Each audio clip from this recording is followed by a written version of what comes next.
As in our previous session,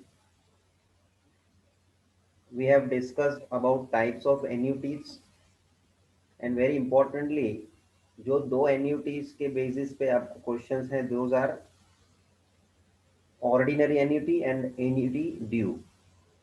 Ordinary annuity is also known as immediate annuity. जहाँ अभी इसका characteristic क्या है तो कि ordinary annuity तो कि जो annuity हम पे करते हैं at the end of the period which is known as ordinary annuity, and annuity due का मतलब है the payment of the annuity, or you can say part payment, or you can say installment you pay at the beginning or at the start of the period.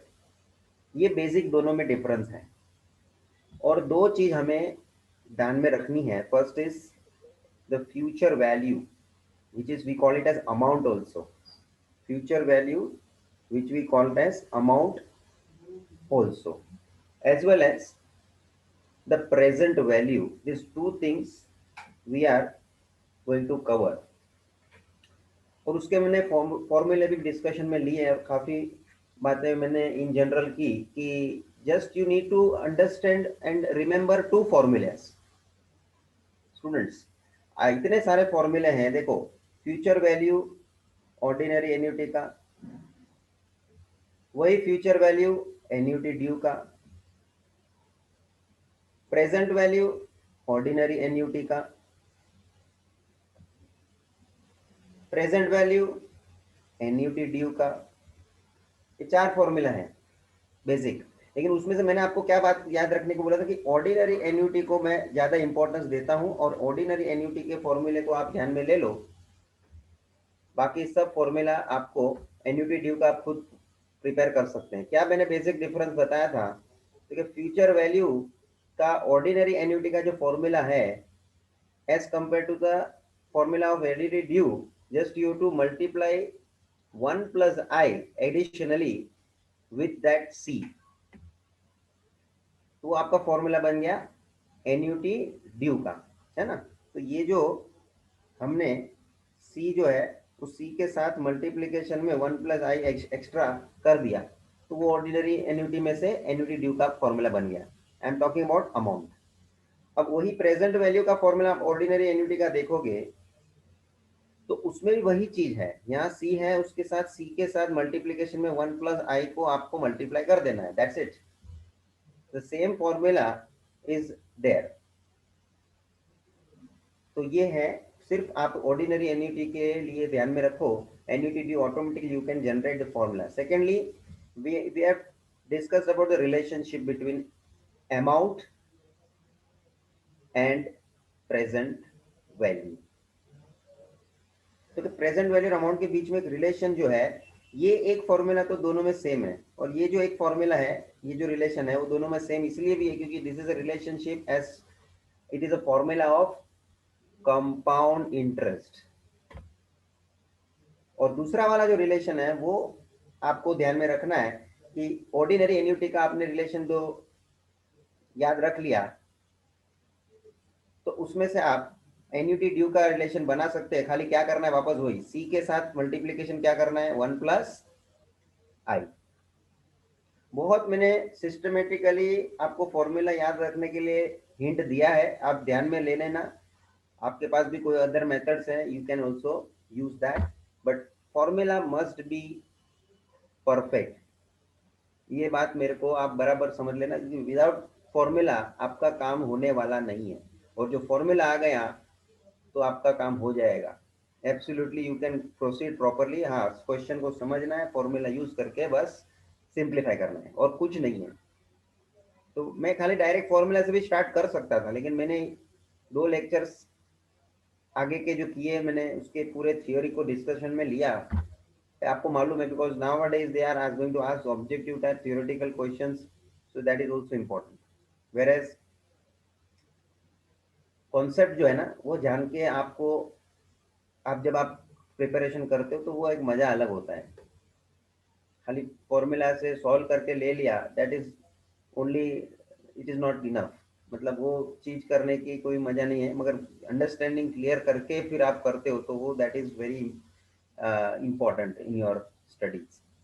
तो अब आज हम इसके examples को solve करने के लिए एक्सरसाइज स्टार्ट करेंगे। ओके, फॉर्मूला में और एक मैंने चेंज बोला है कि फॉर्मूला डिपेंड करता है, क्वेश्चन में थोड़ा चेंजेस हो सकता है। क्योंकि एक क्वेश्चन में इस तरह से होता है कंपाउंडेड ईयरली और यू में से एन्युअली, एक होता है कंपाउंडेड हाफ ईयरली, एक होता है compounded quarterly,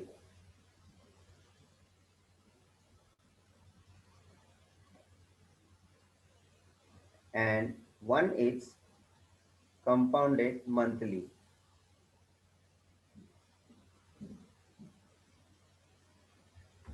So it is only depending all formulas। अभी आपने जो बेसिक फॉर्मूला, ये मैंने चार्ट आपके सामने लिखा है, ये चार्ट मैंने जो एनयूटी के ये फॉर्मूले मैंने बनाए हैं, ये लिख के रखे हैं, ये ईयरली के पैटर्न में बेसिकली जो फॉर्मूला लिखा जाता है वो ईयरली के बेसिस पे होता है, ईयरली और यू में से एन्युअली फॉर एनम। और बेसिकली फॉर्मूला ईयरली का क्यों बनता होता है, क्योंकि उसका बेसिक रीजन ये है कि जो आपको रेट ऑफ इंटरेस्ट वगैरह मेंशन किया रहता है वो पर एनम होता है। ये तो सबने सुना ही होगा, पर एनम में बोला जाता है मोर और लेस। जब भी हम रेट नॉर्मली बोलते हैं तो पर एनम के बेसिस पे बोलते हैं, मतलब साल के आधार पे, सालाना, एक साल का आपको कितना परसेंटेज इंटरेस्ट मिलेगा। तो बेसिकली वी डिस्कस परसेंटेज, जो इंटरेस्ट रेट है वो पर एनम होता है, इसलिए फॉर्मूला जो बेसिकली बनता है वो पर एनम के बेसिस का बनता है। अब जब आपको उसको कन्वर्ट करना होता है कंपाउंडेड हाफ ईयरली के हिसाब से, तो आप जिधर भी आई लिखा है उधर I/2 करने का, और जिधर भी n लिखा है उधर 2n करने का। जब आप कंपाउंडेड क्वार्टरली का फॉर्मूला बनाओगे तब उसमें I/4 करने का और 2n के जगह पे 4n करने का, मतलब n को मल्टीप्लाई बाय 4 किया और i को डिवाइड बाय 4 किया। और मंथली का जब पैटर्न होगा तभी i डिवाइड बाय 12 करेंगे और 12 इंटू n करेंगे। इसका कारण ये है कि जब हाफ ईयरली में हम एन्यूटी, एन्यूटी का मतलब पार्ट पेमेंट, और इनमें से पार्ट ऑफ पेमेंट, और इनमें से इंस्टॉलमेंट, जिसको हम हफ्ता बोलते हैं, हफ्ता भरना पड़ता है। तो एन्यूटी जो हम डिनोट करते हैं सी से, है ना। तो एन्यूटी एक पार्ट पेमेंट है और आप साल में 2 बार पे करोगे, इसका मतलब है आप 6 महीने के हिसाब से पे करोगे। तो आपके लिए इंटरेस्ट का रेट जो पर एनम का है साल के हिसाब से, वो 6 महीने के हिसाब से बढ़ जाएगा। And if I want to say suppose, जैसे समझ लो, एक एग्जांपल देता हूँ। समझ लो एग्जांपल के तौर पे मैं बोलता हूँ कि भाई रेट ऑफ इंटरेस्ट जो है ना 10% पर एनम है। तो कोई हाफ हाफ ईयर का इंटरेस्ट का रेट मुझे पूछे कि सर कैसे हो जाएगा, तो I will say rate of interest is 5% पर हाफ ईयर। कैसे लिखा मैंने, पर हाफ ईयर। इसका क्या मतलब है, क्योंकि भाई सीधी बात है सर, आपके आधे साल के हिसाब से रेट ऑफ इंटरेस्ट भी आधा हो गया, और इसीलिए तो हम अपॉन में 2 कर रहे हैं। तो उस हिसाब से कैलकुलेशन फॉर्मूला में ऑटोमेटिकली होना होना शुरू हो जाएगा। तो ये फॉर्मूला में आप चेंजेस करते हो, ये फॉर्मूला का चेंजेस खाली मैं आपको बोल दिया इसलिए आपको करना ऐसा नहीं है, आपको मैं फॉर्मूला में चेंजेस हो रहा है उसके पीछे का लॉजिक भी बता रहा हूँ कि क्यों इस तरह से चेंजेस होना चाहिए। समझ में आ रहा है। तो ये है, और आई आपको मालूम है, रेट को आप डिवाइड बाय 100 कर दोगे तो आपको आई मिलता है। ये सब बेसिक बातें हमने ऑलरेडी कंप्लीट की है। When you divide your rate with 100, that is going to be your I। तो ये आपको कन्वर्ट कर लेना है, बिकॉज फॉर्मूला में ना आई को हम लोग इसलिए भी मैंने बोला था उस समय कि भाई फॉर्मूला में हम आई को क्यों इस्तेमाल करें, why we can't write R upon 100 every time. तो फॉर्मूला पहले से इतना बड़ा है, उसमें आर अपॉन 100 लिखने की जगह कंजेस्टेड हो सकता है पूरा, इसलिए लिखने में आई थोड़ा क्या होता है, हमारे को लिखने की जगह हमको मिल जाती है बराबर से। तो आर अपॉन 100 भी लिख सकते हैं, ऐसा कुछ नहीं है। फॉर्मूला बनाने के हिसाब से और रिप्रेजेंट करने के हिसाब से आपको अलग दिख सकता है, लेकिन फॉर्मूला के में सब्सटीट्यूट करके आपको आंसर तो वही मिलने वाला है। तो आर अपॉन 100 करो, रख के फॉर्मूला में सब्सटीट्यूट सॉल्व करो, या आई रख के करो, वन इन द सेम होने वाला है, final answer will be going to same. क्योंकि कभी कभी मैंने आगे, अभी तो कोई करता नहीं है, कोई स्टूडेंट कभी कुछ दूसरा तीसरा नोट्स, पहले तो ऑथर की बुक सभी से रेफर करते थे, स्टूडेंट्स कभी लेके आते थे सर यहाँ पे फॉर्मूला इस तरह से लिखा, वहाँ इस तरह से लिखा है, यहाँ चेंज दिख रहा है हमको। तो उसको ये सब छोटा मोटा चेंजेस जो है ना वो मालूम दिखाना पड़ता है कि नहीं, यहाँ उन्होंने इस तरह से खाली कंसीडर किया है। By the way if you substitute and solve then the answer is going to be same, इसलिए वो फर्क फर्क नहीं है, खाली रिप्रेजेंटेशन इज डिफरेंट वे, उसके वे उसको हमने बदल के लिखा है, बाकी उसका जो फाइनल आंसर है, कंक्लूजन है, वो तो सेम मिलने वाला है। सो what I am explaining you this I तो आपको मालूम है, और अपॉन 2 कभी करेंगे जब भी कंपाउंडेड हाफ ईयरली है, अपॉन 4 कभी करेंगे जब भी कंपाउंडेड क्वार्टरली है। क्वार्टरली का मतलब होता है कि you are paying instalment for 4 times in a year, एक साल में आप, क्योंकि 4 क्वार्टर होते हैं, तो एक क्वार्टर खत्म हुआ और आपने पेमेंट किया, दूसरा क्वार्टर खत्म हुआ आपने पेमेंट किया, तीसरा क्वार्टर खत्म हुआ आपने पेमेंट किया। समझ रहे हैं आप लोग? So you are making your payment, installment आप जो पे कर रहे हो वो 4 बार कर रहे हो साल में, तो 4 बार करने के हिसाब से इंटरेस्ट का रेट भी 4 हिस्सों में बढ़ जाएगा। So in that case we divide by 4, and monthly के हिसाब से you are paying at the end of each month, and therefore we have to pay 12 times in a year, and therefore we are dividing the rate upon 12 करके जो ले रहे हैं, उसका logic उसके पीछे भी। तो ये जो है, इससे आप उसको चेंज करके लेंगे तो फॉर्मूला उस हिसाब से बढ़ जाएंगे। लेकिन फॉर्मूला का बढ़ने का मतलब ये नहीं कि आपको वो याद रखना है, आपको खाली ये लॉजिकली प्रिपेयर रहना है, बस क्वेश्चन में जैसा रहेगा उस हिसाब से फॉर्मूला बना लेने का। आपको बेसिक फॉर्मूला याद रखने का ईयरली का, ये ईयरली का फॉर्मूला याद रखने का।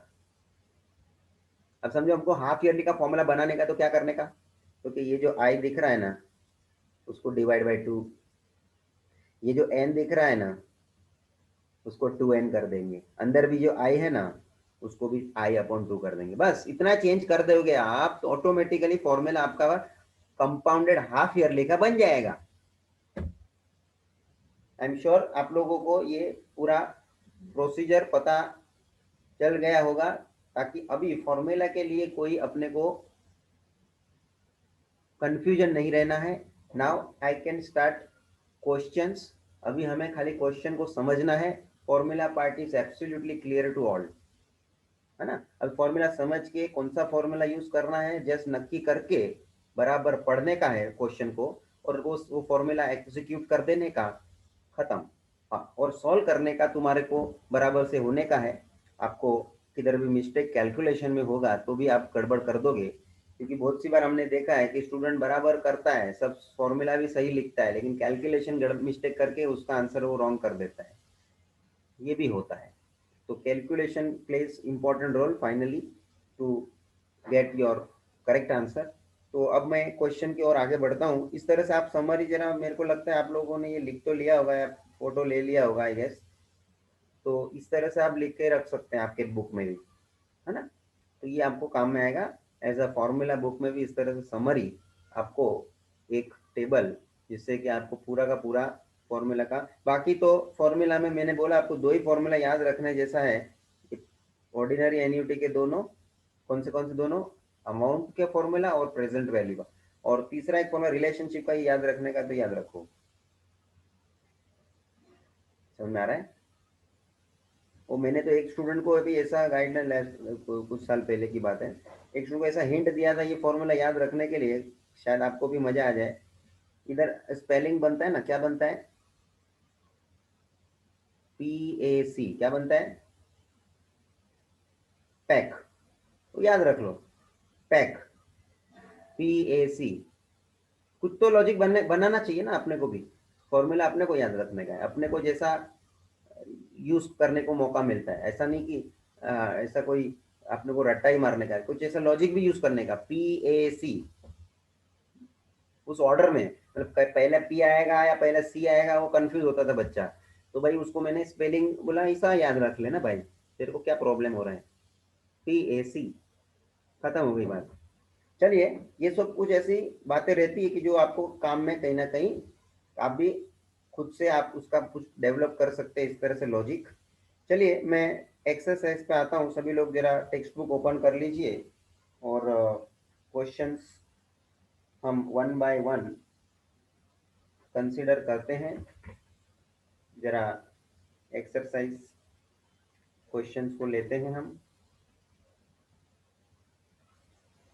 एक्सरसाइज 2.2, चलिए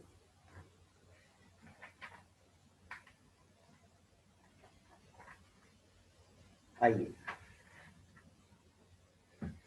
question number first,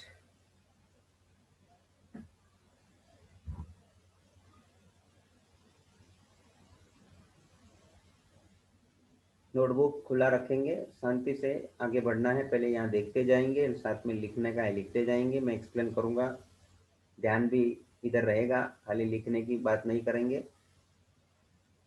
find the accumulated value, accumulated value मतलब फ्यूचर वैल्यू, इसके जगह पे दूसरा शब्द हम अमाउंट भी यूज कर सकते हैं, फ्यूचर वैल्यू बोल सकते हैं, है ना, of annuity of ₹800। Annuity, annuity मतलब पार्ट पेमेंट, कितने का पार्ट पेमेंट कर रहे हैं हम, 800 रुपये का, है ना। कैसे कर रहे हैं आगे दिख रहा है, दिखा रहे हैं, इन लोग लिख रहे हैं फॉर 3 years, हम कब तक कर रहे हैं, करेंगे ये पार्ट पेमेंट 3 साल तक करेंगे, मतलब n इज इक्वल्स टू 3। अच्छा 800 मतलब क्या हो गया, एन्यूटी, एन्यूटी मतलब C, एन्यूटी मतलब C, नोटेशन से आपने को बात करने का भी। At interest rate 8% compounded annually, a compounded annually, compounded annually मतलब सालाना, ईयरली मतलब ये जो 800 रुपया भर रहे हैं हम साल के हिसाब से भर रहे हैं और साल के अंत में भर रहे हैं। अब आप बोलेंगे सर यहाँ पे एन्यूटी कौन सी है, ये तो बोला नहीं है, एन्यूटी कौन सी है तो बोला नहीं है, ऑर्डिनरी एन्यूटी है या एन्यूटी ड्यू है। तो मैंने नोट लिखवाया था, in case when there is a no specific information given about the type of annuity, by default we need to consider as ordinary annuity। समझ में आ रहा है, जब कभी भी क्वेश्चन में एन्यूटी के टाइप के बारे में कुछ भी ना बोले तो क्या समझने का, ऑर्डिनरी एन्यूटी है ऐसा हमें समझने का। बैठता है आपको, समझ में आता है, तो ये ऑर्डिनरी एन्यूटी होना है, ये बात अपने को कंसिडर कर लेने का, without any information we have to consider it as ordinary annuity. ये ध्यान रखना स्टूडेंट। तो क्योंकि क्या होता है ना, फॉर्मूला फिर कौन सा यूज करेंगे सर, ऑर्डिनरी एन्यूटी का यूज करेंगे या एन्यूटी ड्यू का यूज करेंगे, बराबर है ना, क्वेश्चन तो होने वाला है। तो ये बात है, इधर आपको मालूम पड़ता है कि इस तरह से भी क्वेश्चन में कभी नहीं बोला है, तो ऑर्डिनरी एन्यूटी समझ के आगे बढ़ने का। चलिए अब मैं गिवन लिखता हूँ, क्या क्या हमको इन्फॉर्मेशन है। अच्छा ये एक इन लोग है ना ऑलवेज देते हैं स्टूडेंट, आपको ये एक इन्फॉर्मेशन इस तरह से दे देते हैं जो आपको कैलकुलेशन में काम में आएगा। मतलब आपको क्या होता है, वो मैन्युअली कैलकुलेशन करने का टाइम वेस्ट करने की कोई जरूरत, ये ऑलवेज क्वेश्चन में आपको दिया होगा। तो इसका यूज कैसे आगे आपको करने मिलेगा डायरेक्टली, वो अपन को फॉर्मूला अप्लाई करने के बाद मालूम पड़ेगा। Let me continue. Annuity of ₹800 मतलब बोलने का मतलब है C is equals to ₹800, right.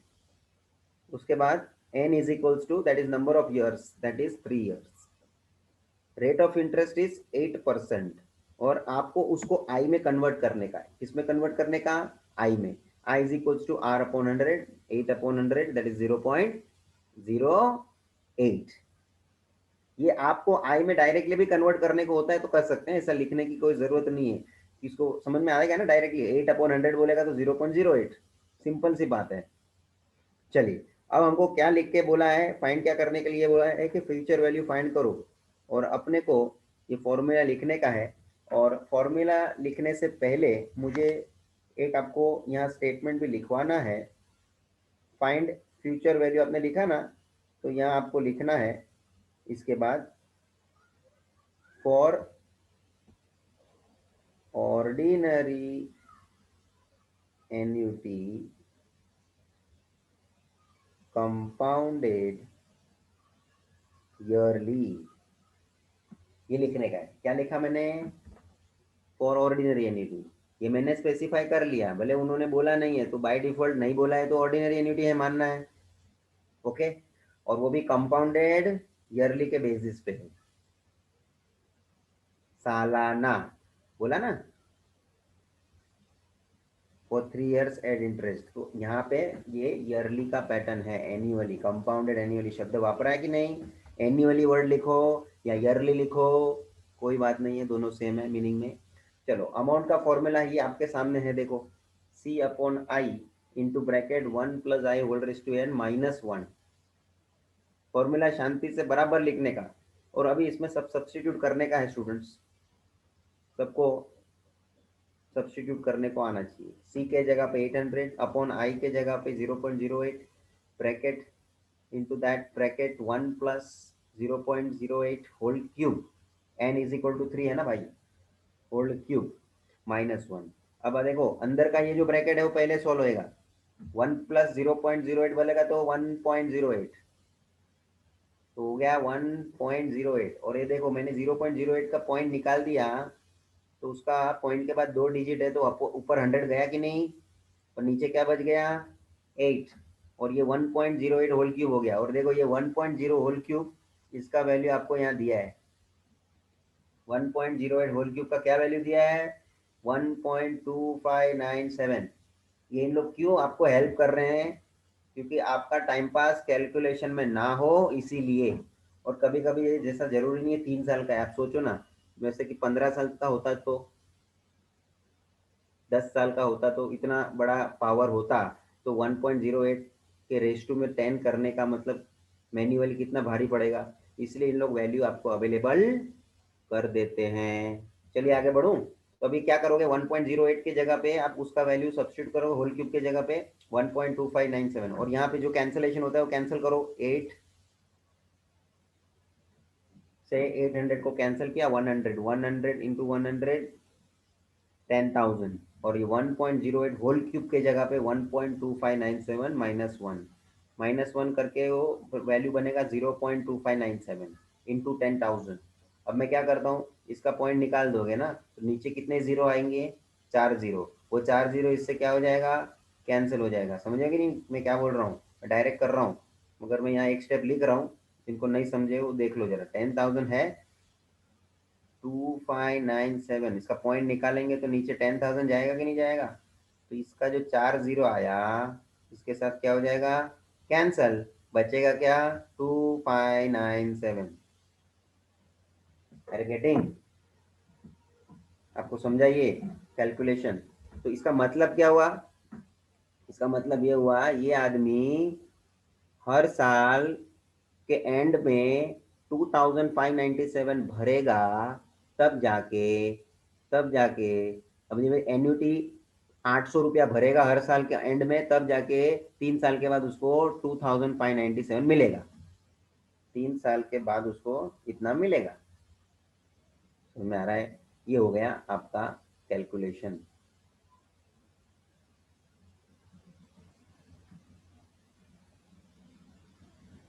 बस इस तरह से इजीली अपने को कंसीडर करके आपको सब्स्टिट्यूट करके सॉल्व करके आंसर लाने का है, वेरी इजी, इसमें कुछ ज़्यादा परेशानी नहीं है।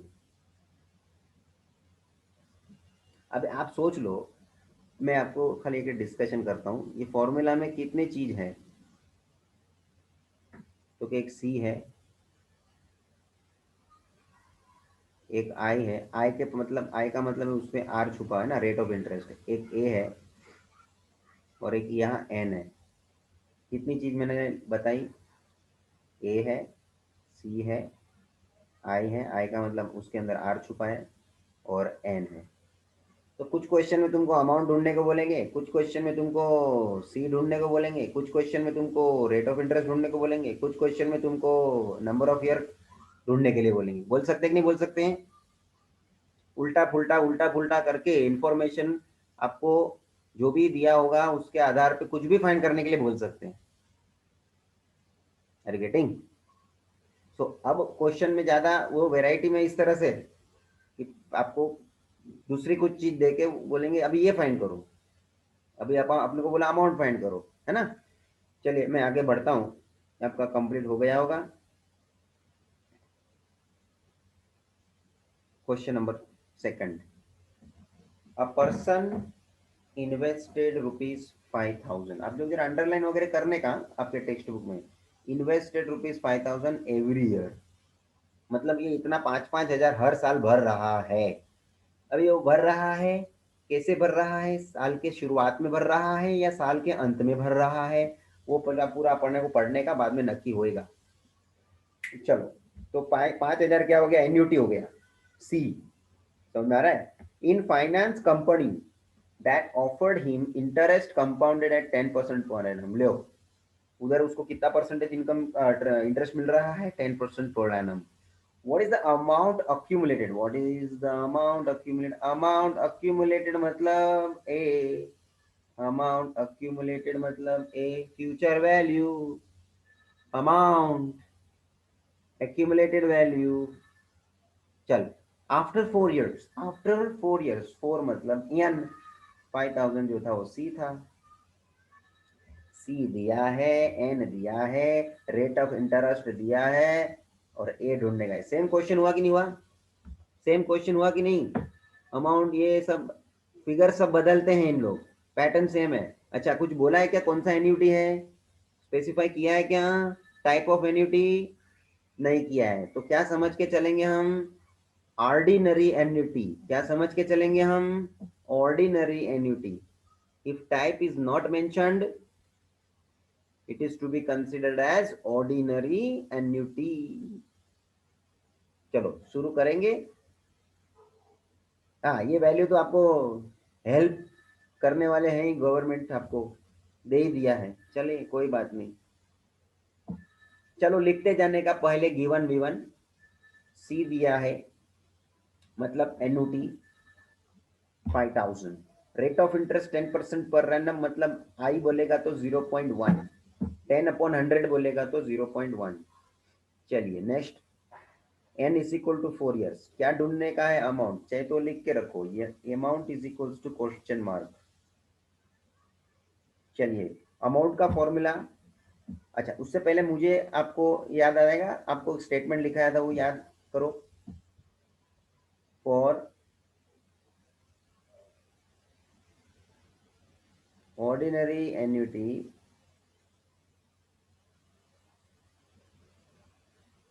कंपाउंडेड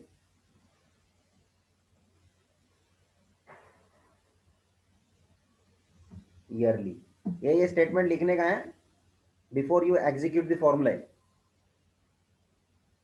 हाँ, ये पहले लिखेंगे तो उसको क्या है ना, क्वेश्चन मतलब एग्जामिनर को मालूम पड़ेगा कि क्वेश्चन में स्टूडेंट ने ये बराबर पहचाना है। It is which type of annuity and it is compounded, what pattern it is showing annually. किस कौन सा टाइप का एन्युटी है, ऑर्डिनरी एन्युटी। मतलब ये स्टूडेंट के एंड से लिखा हुआ होना मैं जरूरी समझता हूँ। बाकी नहीं लिखा और किसका ध्यान नहीं गया, ठीक है, आपने फॉर्मूला तो लिखा है, तो कोई भी आर्गुमेंट कर सकता है सर फॉर्मूला के आधार पे तो समझ में आता ही है ना आपको। ये फॉर्मूला डाला है तो ये फॉर्मूला किसका फॉर्मूला है, और एनुअली का ही फॉर्मूला है, तो ये स्टेटमेंट नहीं भी लिखा तो कोई फर्क पड़ता नहीं। ऐसा आर्ग्यूमेंट करने वाले लोग मिलेंगे, लेकिन मेरा अप्रोच ये रहेगा, मैं ये स्टेटमेंट को लिखने के लिए आपको इंसिस्ट करूंगा। समझ में आ रहा है? चलिए, 100 फॉर्मूला में सब्स्टिट्यूट करिए, आगे बढ़िए। 5,000 सी के जगह पे upon i 0.1 into bracket 1 + 0.1 whole raise to 4 -1। Next 5,000, अच्छा ये 0.1 अपन जो पॉइंट निकाल लेंगे तो इधर और एक जीरो बढ़ जाएगा नहीं बढ़ जाएगा? हाँ, इधर और एक जीरो लिखने का है। दैट इज इफ 0.1 मैं पॉइंट निकाल लूँ तो नीचे क्या बचेगा? 1। डिनोमिनेटर में 1 का कोई मतलब होता नहीं। और ऊपर एक जीरो बढ़ जाएगा 5000 का, तो 50,000 हो जाएगा। और 1 plus 1 0.1 that is 1.1 raise to 4, जिसका आपको क्वेश्चन में वैल्यू अवेलेबल किया है, दैट यू सब्सटीट्यूट। तो 50,000 इंटू 1.4641 माइनस 1। नेक्स्ट स्टेप क्या हो जाएगा? 50,000 इंटू 0.4641, 1 माइनस 4641, 1.4641 माइनस 1, 0.4641। और इसके पॉइंट के बाद 4 डिजिट है, निकालो तो क्या हो जाएगा? वो 50,000 के 4 जीरो से वो कैंसिल हो जाएगा। तो 50,000 ये लिखने की मेरे को नहीं लगता है आपको जरूरत पड़ेगी। किसी स्टूडेंट को नहीं समझ में आ रहा है तो ये पॉइंट अभी कुछ क्वेश्चनों में लिख रहा हूँ तो क्लियर करो, बाद में मैं नहीं समझता हूँ इसको लिखना जरूरी है। You can easily avoid and directly 5 into 4641 क्या करना पड़ेगा? 5 इंटू 4641। तो 5 इन 5, 5 4 20 का 0 क्वेरी 2, 5 6 30 का 30 प्लस 2, 32 का 2 कैरी 3, 5 4 20, 20 प्लस 3 23 हो गया 23,205। इतना पैसा उसको 4 साल के बाद मिलेगा। किसको? अ पर्सन को।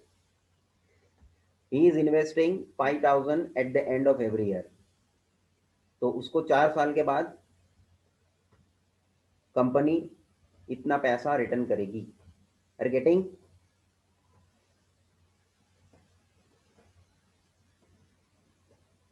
ये दोनों, ये पहले दोनों क्वेश्चन सेम थे स्टूडेंट्स।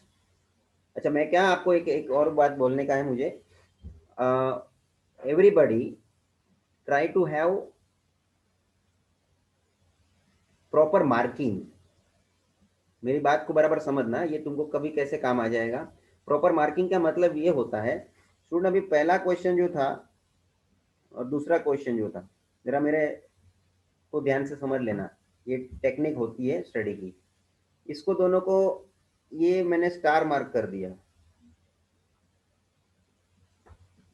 क्यों स्टार मार्किंग किया? दोनों में सेम मार्किंग किया क्योंकि दोनों सेम टाइप के क्वेश्चन है। अच्छा, आगे भी समझो, तीसरा क्वेश्चन इसी पैटर्न का है, इसी पैटर्न का है, तो वापस से मैं वैसे ही स्टार मार्क करूंगा। अच्छा, फोर्थ क्वेश्चन दूसरा टाइप का है तो मैं दूसरे मार्किंग को यूज करूंगा। So what I will finally after completing whole exercise, what I will get star mark किए हुए ऐसे 5 क्वेश्चन दिख रहे हैं, ये स्टार मार्क किया हुआ ऐसे 4 क्वेश्चन दिख रहे हैं। फिर मैं क्या करूंगा? उस टाइप के एक आध क्वेश्चन को मैं खाली सॉल्व करने के लिए सोचूंगा, सब नहीं करूंगा। तो क्या हो जाता है कि समझ लिया आपके क्वेश्चन 20 टोटल क्वेश्चंस हैं, तो इसमें एक ऐसा स्टार मार्क वाला क्वेश्चन है, एक इस तरह का क्वेश्चन है, ऐसा एक आध दो टाइप के जो क्वेश्चन होंगे उसको आप फोकस में लेने का है। मतलब मैं क्या कर रहा हूं, हर एक वैरायटी को मार्किंग में लेके उसको सिंप्लीफाई, मतलब उसी को मैं सॉल्व करके बाद में मैं जब भी कभी रिवीजन कर रहा हूँ या कुछ कभी मेरा मैं रिवाइज कर रहा हूँ ये टॉपिक को, तो मैं ये क्वेश्चन को लेके काम खत्म कर लूंगा, कोई भी एक क्वेश्चन को इस तरह के। मतलब क्या होगा, सब क्वेश्चन सॉल्व करने का आपको जरूरत नहीं पड़े, तो ऑलरेडी एक तो सॉल्व किया है और उसमें से भी हम सेम टाइप के क्वेश्चन को क्या कर रहे हैं, अवॉइड कर रहे हैं। कुछ एक आध दो जो टाइप के हैं उसमें से एक क्वेश्चन ले लेने का मतलब क्या होता है, आपका कॉन्फिडेंस उस क्वेश्चन को करके बढ़ जाता है। ये सब स्टडी टेक्निक है स्टूडेंट्स, ऐसा मार्किंग साइड में करके ले लो। चलिए आगे बढ़ू मैं। Fine, question number third.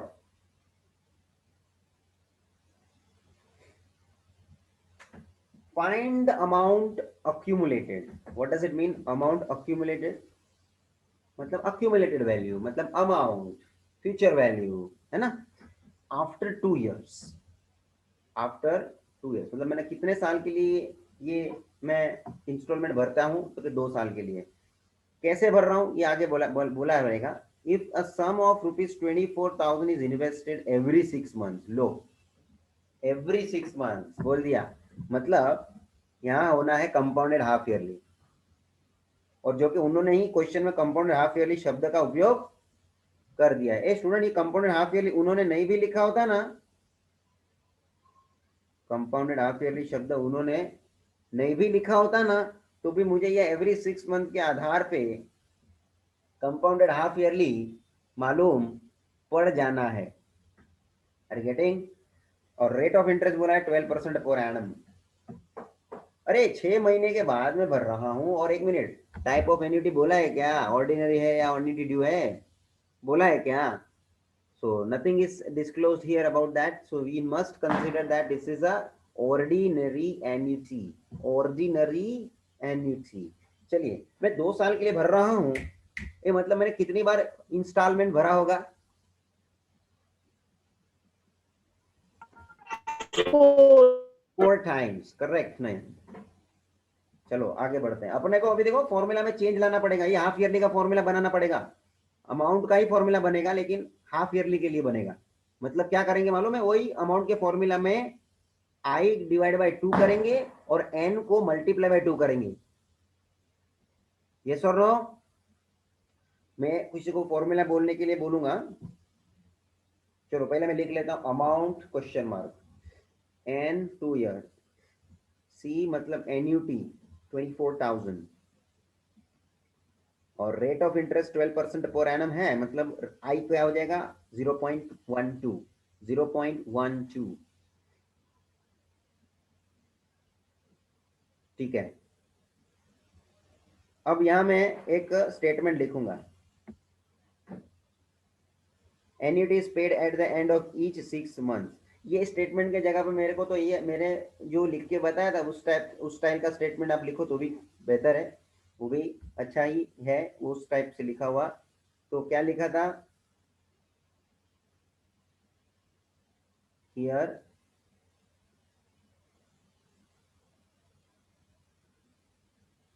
It is ordinary annuity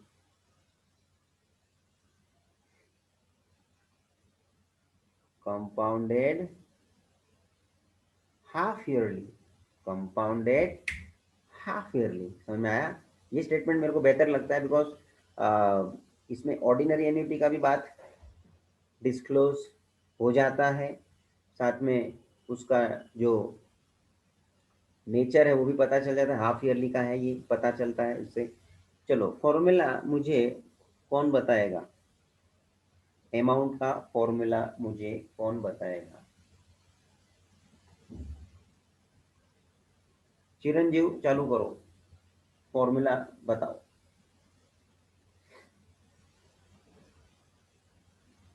वही फॉर्मूला है, खाली मैंने क्या बोला, जिधर आई है उधर डिवाइड बाई 2 करो, जिधर एन है उधर 2n करो, बस पूरा फॉर्मूला अमाउंट का वही रहना है।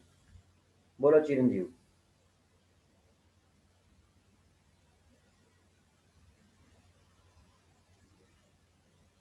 ओके, देवांशी ट्राई करो।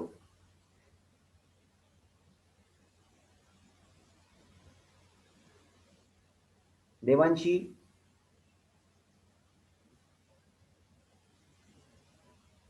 ओके, आरती बोलेंगे आप फॉर्मूला? आरती। Yes sir. हाँ, you try and tell the formula, amount का फॉर्मूला बताओ।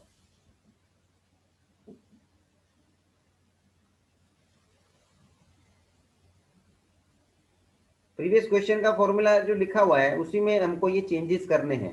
प्रीवियस क्वेश्चन का फॉर्मूला भी आप you can turn your page and you can say and have this changes.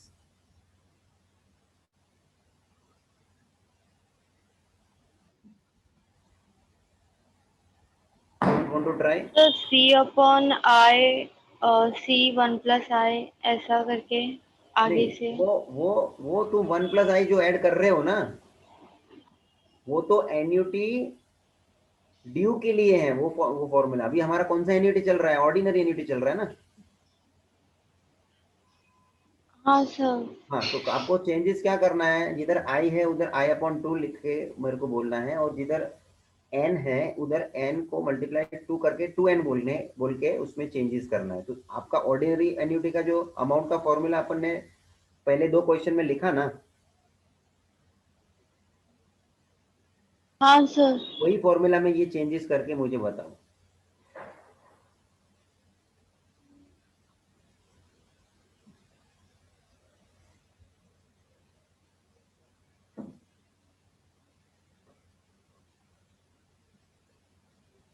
अच्छा, एज इट इज वो फॉर्मूला बोलो क्या है फॉर्मूला, एज इट इज जैसा हमने लास्ट क्वेश्चन में यूज किया हुआ है, same formula you speak.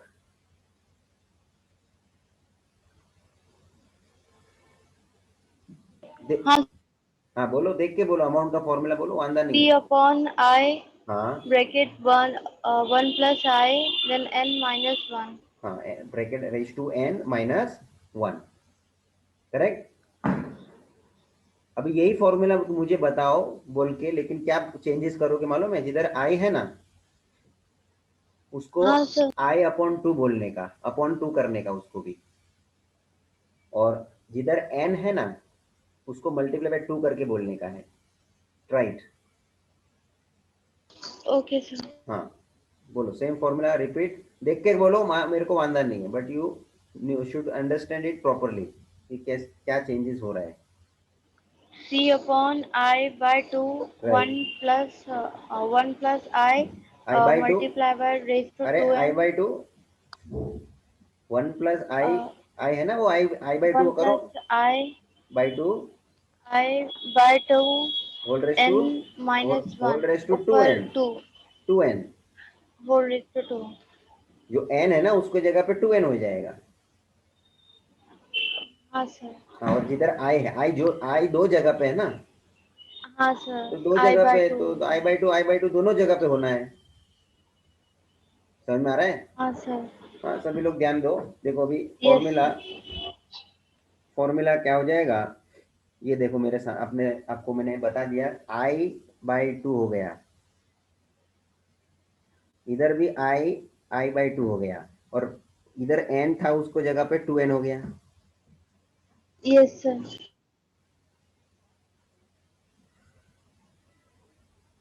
Are you getting? Yes sir. सभी लोग को समझ में आ रहा है?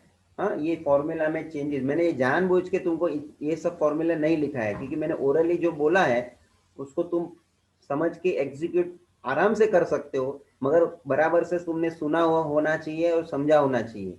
मैं जानबूझ के सब मेरे को तुमको रेडीमेड करके देने की कोई जरूरत नहीं है, थोड़ा तो तुम्हारा दिमाग लगा सकते हैं सब लोग, इसीलिए कुछ बात मैंने उस तरह से आपको खाली जोड़ दी कि भाई ये ऐसा कभी रहेगा तो उसमें क्या चेंजेस करने का, that you should also do by your own, करने को आना चाहिए बस।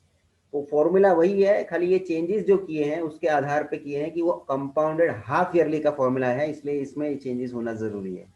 चलिए अब मैं सब जगह उसका फॉर्मूला में सब्सटीट्यूट कर देता हूँ, सी 24,000 अपॉन आई 0.12 अपॉन 2, और अंदर ब्रैकेट के अंदर भी 1 प्लस आई 0.12 डिवाइड बाई 2, और ऊपर 2 इंटू एन मतलब 2 इंटू 2 माइनस 1। सब्सटीट्यूशन समझा सबको? कोई भी स्टेप पे कुछ आपको कंफ्यूजन है तो बात करने का है, क्योंकि मैंने पूरा सिस्टमेटिकली आपको बताया हुआ है किस तरह से फॉर्मूला एग्जीक्यूट करने का है, तो यू कैन इजीली अंडरस्टैंड। बस जरा आपको खुद को उसके लिए प्रैक्टिस लेना पड़ेगा, सेम क्वेश्चन प्रैक्टिस करने का। चलिए अब मेरे को क्या करने का कैलकुलेशन है, तो 0.12 डिवाइड बाई 2, इसका आंसर क्या हो जाएगा 0.06, 12 का आधा 6, और पॉइंट के बाद 2 डिजिट है तो 0.06, ऊपर दूसरे अंदर ब्रैकेट में भी 0.12 अपॉन 2 है वापस, इसके जगह पे भी 0.06, होल रेस टू 4 हो गया माइनस। अब ये क्या हो जाएगा अंदर 1 प्लस 0.06 मतलब 1.06 है ना, और एक मिनट 0.06 का मैं पॉइंट निकाल दूंगा, नीचे 6 बचेगा और ऊपर 100 आ जाएगा, पॉइंट के बाद 2 डिजिट है। अच्छा ये 6 से ये 24 को कैंसिल करेंगे, 4 जा और 3 0 एज इट इज। सबको समझ में आ रहा है? अच्छा, अब ये 1.06 रेस टू 4 इसका वैल्यू आपको क्वेश्चन में दिया हुआ है, that you can directly substitute. मैं बोलता हूँ उसके आधार पे आगे बढ़ो, कोई कॉपी आगे पैसे पहले से मत करो, साथ में रहेंगे उतना आपको बेटर रहेगा। हाँ, जिनको आता है वो आगे बढ़े, वांधा नहीं है, बट मैं एक एक स्टेप को, एक एक सब्सटीट्यूट को, और एक एक जो भी हमने सॉल्व किया है पार्ट, उसको मैं एक्सप्लेन कर रहा हूँ, इसलिए आपको भी मालूम पड़े। किसी को कुछ डायरेक्ट होता है करने को तो करें, मैंने ज़्यादा स्टेप करके ही करा है ताकि क्या है, किसी को नहीं समझे ऐसा नहीं रहे, easily I can proceed bye easy steps भी मैंने बताए हुए हैं, डायरेक्ट नहीं गया हूं मैं। सो 1.06 के जगह पे आप उसको सब्स्टिट्यूट कर दो, और ये 4000 multiply by 100, it is going to be 4 lakhs। 4000 multiply by 100, that is going to be 4 lakhs। Bracket के अंदर 1.06 रेस टू 4 के जगह पे 1.2625 हमने सब्स्टिट्यूट कर दिया एज पर गिवन इंफॉर्मेशन। -1 करेंगे नेक्स्ट स्टेप में, it is going to be 0.2625। अभी इसका सब पॉइंट निकाल दोगे आप, तो पॉइंट निकालने के हिसाब से क्या बन जाएगा, 4 lakhs as it is 2625 upon में 10,000 आएगा। 4 जीरो है, इसके भी 4 जीरो कट करिए, क्या बचा 40 into 2625। So you just multiply with 4, और एक जीरो अलग से लगा दें। सो 2625 everyone should do, 2625 multiply by 4 करके ले लो, that is going to be 10,500, and 1 0 you have to apply, क्योंकि 40 है ना।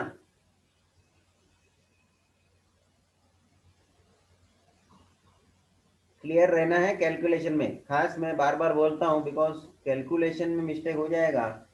इतना फॉर्मूला याद रख के अपन ने सॉल्व करने का कोई मतलब नहीं रहेगा, नहीं फिर क्या फाइनल आंसर भी सही आना चाहिए ना, हमारा इंटेंशन है completely it should be perfect.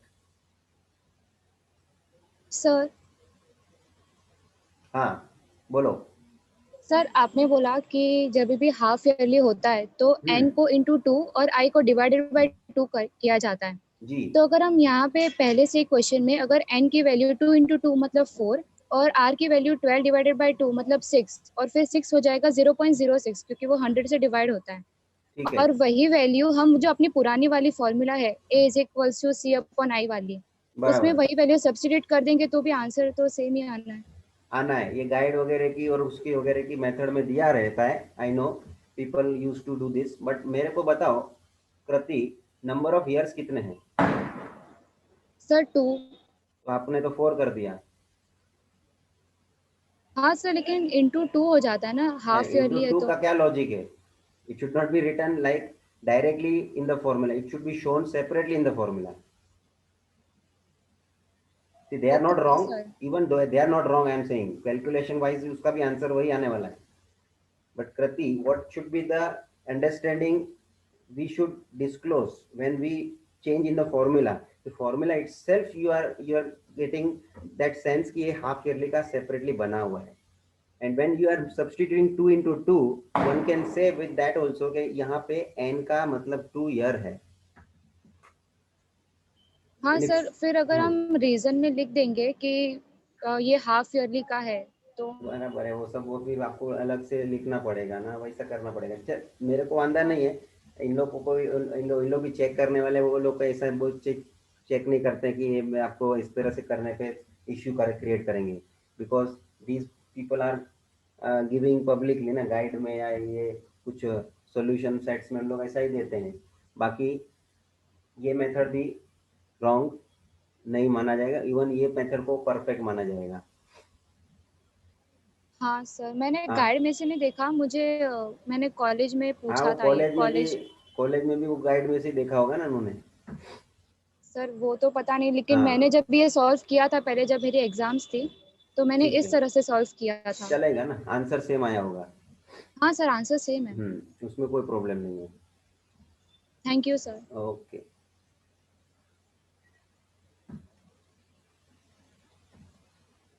वो सेपरेटली कन्वर्ट करने की मगजमारी नहीं, डायरेक्ट फॉर्मूला में कन्वर्ट हो जाता है। चलिए आगे बढ़ेंगे।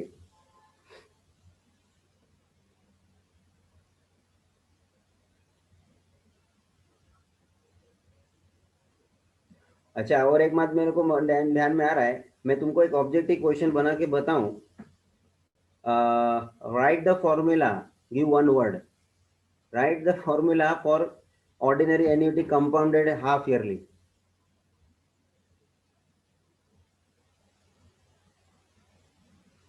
क्या क्वेश्चन बताया मैंने? राइट डाउन द या give the formula of ordinary annuity compounded half yearly. बोलो क्या फॉर्मूला बन सकता है? तो ये आपके सामने है वो। And when they are making here changes and here उन लोगों हियर कोई साल का, मैंने आज भी डिस्कशन में लिया कि जो आपका 10% पर एनम का रेट है, तो आधा आधा साल का आप हिसाब देखोगे तो 0 पॉइंट मतलब 5% हो ही जाने वाला है ना। ये पॉइंट मैंने भी आज अपने को इसके साथ मैंने स्टार्टिंग में डिस्कशन में लिया। देखो मैंने आपके सामने वो पेज ओपन कर लिया है। एग्जाम्पल देखो मैंने साइड में लिया था। इफ आर इज 10% पर annum, then rate of interest पर हाफ ईयरली के हिसाब से 5% आधा हो ही जाने वाला है।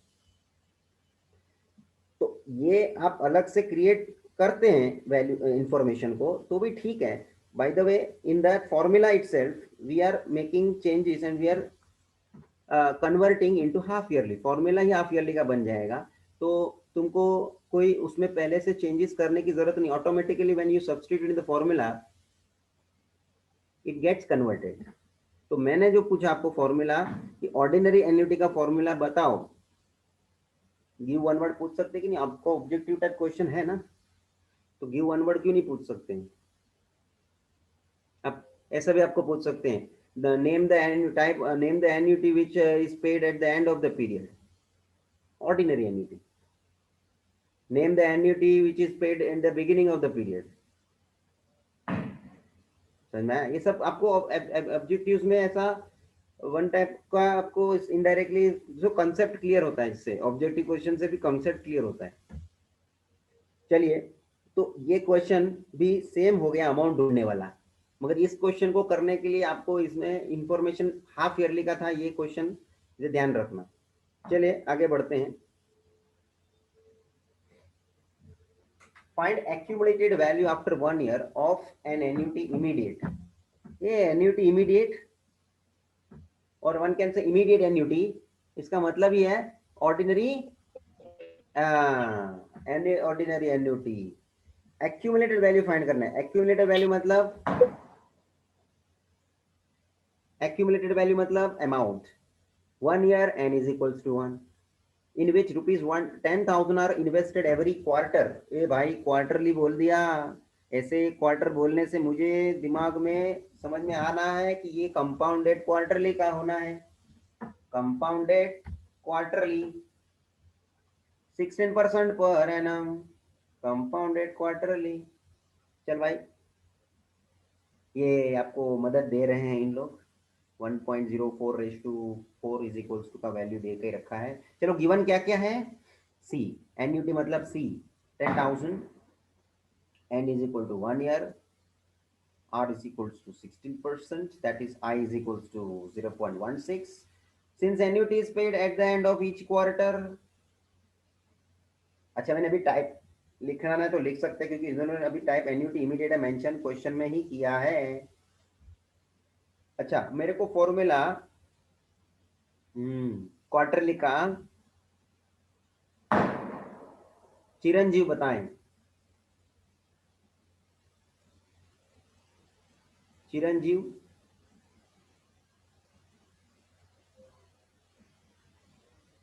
अच्छा डिंकी बताओ। डिंकी हाँ सर। इधर पर चला जाता है भाई। इधर ही हो। ऐसा तो नहीं है ना भाई, मैंने आगे भी तेरे को बुलाया नहीं, तू रिस्पॉन्स ही नहीं दिया। सर नहीं समझ रहा था इसके लिए। क्या नहीं समझा? पूछने का ना।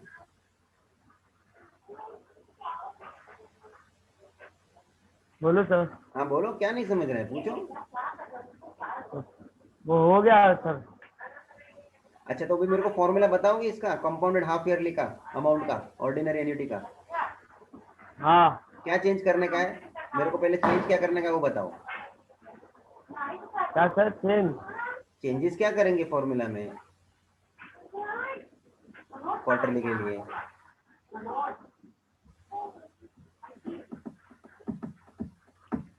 वन अपन इतना बार तो मैं रिपीट किया, आज भी स्टार्टिंग में मैंने एक्सप्लेन किया दोबारा।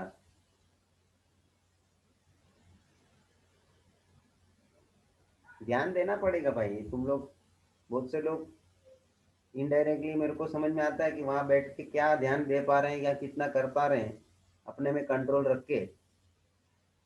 अब मैं ज्यादा नहीं बोलूंगा, मेरे को भी समझता है, लेकिन किसको आजकल क्या बुरा लग जाता है सब लोगों को। डिंकी बताओ, फॉर्मूला बताओ। सर एनईटी में कन्वर्ट करेंगे ना? कम एन्युटी क्या फॉर्मूला, अमाउंट का फॉर्मूला मेरे को क्वार्टरली का बताओ, ऑर्डिनरी एन्युटी का अमाउंट का फॉर्मूला क्वार्टरली का। Dinky, it's your turn.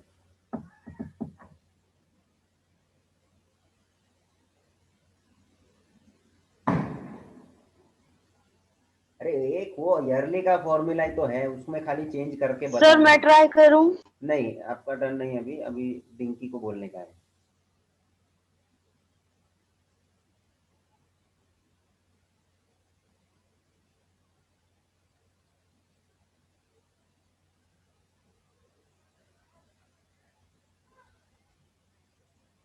Dinky not replying. चलो गौतम बोलो, गौतम ट्राई करो, आप बताओ।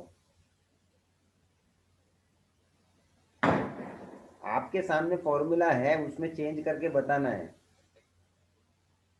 और मैंने जानबूझ के वो चेंज करके लिखा है नहीं आपको, क्योंकि थोड़ा तो तुम दिमाग लगा के खुद चेंज करके बोलो, उतना तो मैं समझू आपको कि आपने थोड़ा कुछ लॉजिक लगा के खुद से ट्राई किया। मैंने लॉजिक तो बता दिया क्या करने का है। Gautam is also not responding. Krish try करो। सर आई को सर डिवाइड बाय 4 कर दो।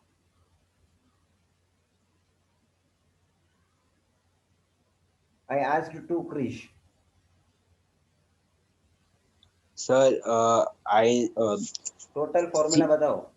yes sir c upon I divided by 4 bracket the small bracket 1 plus I divided by 4 the small bracket close 4 raised to 4 is to n minus 1 4 into n, right, -1, perfect. बस इतना मामूली change करके तुमको formula का मतलब खुद से creation करने का है, और क्या है। तुम सामने रख के बोलो ना, मैं कहाँ बोल रहा हूँ, आप बिना देखे बोलो। शुरुआत में तुम थोड़ा देख के भी बोलो ना, फिर बाद में तो मैंने बोला ही आपको घर पे प्रैक्टिस फॉर्मूला पे अभी लिख के करके फॉर्मूला पक्का करने का ही है। बिना देखे बोलने को होना ही चाहिए फिर तो। बट फिलहाल आपको मैं क्लियरली बोल दिया कि देख के बताओ, आंदा नहीं है मेरे को, कोई प्रॉब्लम, लेकिन परफेक्टली बताओ, एटलीस्ट तुम बोलो। जो लोगों का ये दिक्कत है या कुछ दूसरा टाइप का दिक्कत है, या उन लोग बराबर ध्यान नहीं दे रहे हैं, क्योंकि इतना मामूली और छोटी चीज में इसमें और क्या कंफ्यूजन हो सकता है। कुछ कंफ्यूजन जैसा है ही नहीं, एकदम क्लियर कट है फॉर्मूले। चलो, so we have to find accumulated value, that is amount. This is ordinary annuity, compounded quarterly. ये दूसरे कोई स्टेटमेंट ना लिखे तो भी चलेगा, ये मेरा ये वाला स्टेटमेंट मेरे को लिखने के लिए मैं ज्यादा आपको इंसिस्ट करूंगा, लास्ट वाला, इसमें सब आ जाता है। ऑर्डिनरी एन्युटी है, भले वो इमीडिएट एन्युटी वर्ड लिखा तो भी ठीक है ना, ऑर्डिनरी एन्युटी और इमीडिएट एन्युटी मतलब सेम ही होता है ना। चलिए, तो फॉर्मूला में देखो वही हिसाब से मैंने चेंजेस करके रखा है। आई डिवाइड बाय 4, अंदर भी आई डिवाइड बाय 4, ब्रैकेट के ऊपर 4 इंटू एन।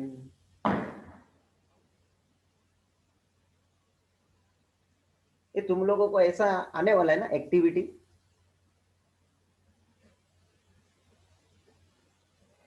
ऐसा खाली जगह रहेगा, आपको उसको भरने का है, आपको भरने का। चल मैं भरूं, सी का जगह पे आप चालू करो, आगे बढ़ो सब लोग। सी का जगह पे 10,000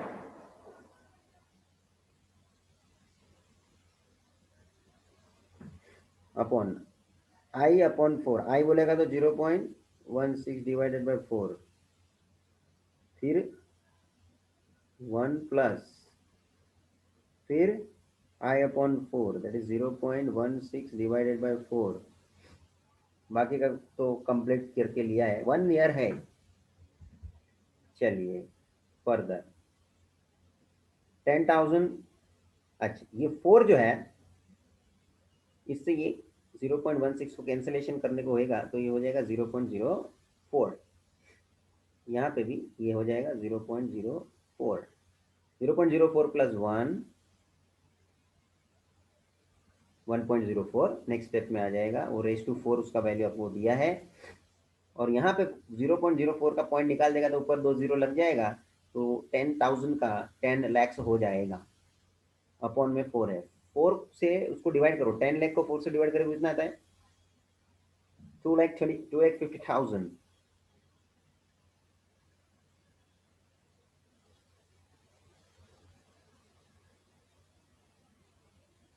2,50,000।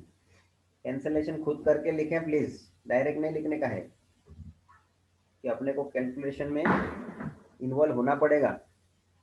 चलिए सो 2,50,000 इंटू ब्रैकेट में ये जो है ना 1.04 रेस टू 4 उसका वैल्यू यहाँ से देख के लिख दो 1.1699 माइनस 1 दैट इज 0.1699। पॉइंट निकालेंगे, पॉइंट के बाद 4 जीरो है, यहाँ पे भी 4 जीरो ऑलरेडी है, मैं डायरेक्टली जाऊंगा, खाली क्या बचेगा 25 मल्टीप्लाई बाय 1699। देखो पॉइंट मैंने निकालने के लिए क्लियर किया ही, ये सब जरूरी नहीं है डायरेक्टली करो आप। तो 25 इंटू 1699 1699 इंटू 25। चलो भाई सब लोग करो खुद, मल्टीप्लिकेशन कैलकुलेशन करने के लिए होना है सबको।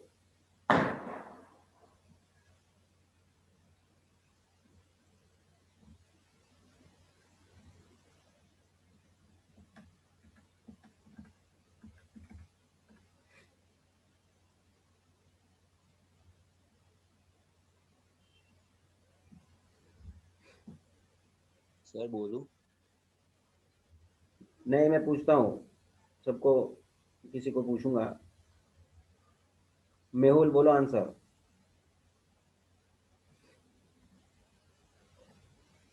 मेहुल बोलो।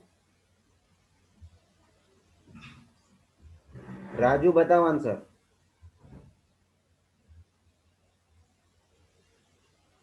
सर कर लो तो। हाँ करो।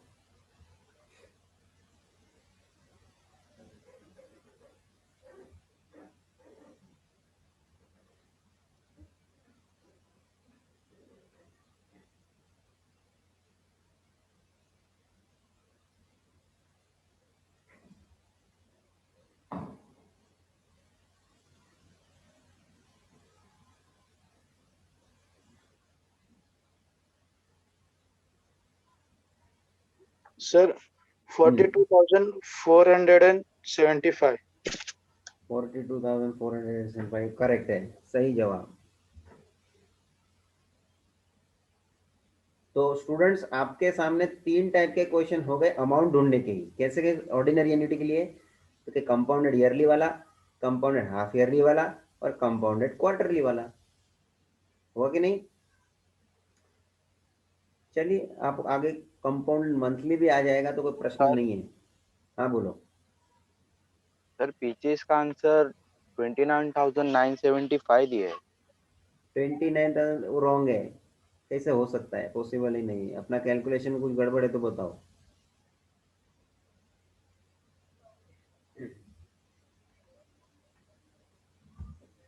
That is not perfect, it should B 42,475। चाहिए तो वापस से अपन चेक कर लेते हैं कैलकुलेशन सब बराबर है कि नहीं। हाँ ये कभी ऐसा हुआ है, आगे हमको एक्सपीरियंस है, ये जो गिवन रहता है ना वैल्यू, वो कभी कभी इन लोग रॉन्ग दिया रहता है तो हम लोग भी वो मतलब प्रिंटिंग मिस्टेक होता है तो वो रॉन्ग लेता रहता है तो हमने भी रॉन्ग ले लिया रहता है। तो ये 1.04 रेस टू 4 इट इज 1.16985856, मतलब उन्होंने 4 डिजिट को राउंड ऑफ करके लिखा है 1.1699। इट इज ऑल्सो परफेक्ट और हमने भी उसी को कंसिडर करके इधर लिखा है ना। और मल्टीप्लिकेशन आपका ये सही है तो आंसर सही है।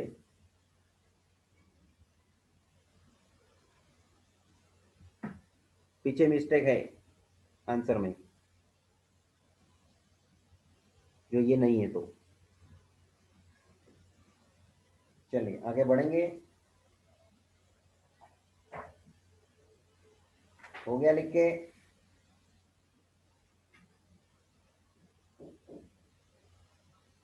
चलिए moving ahead to the question number 5th।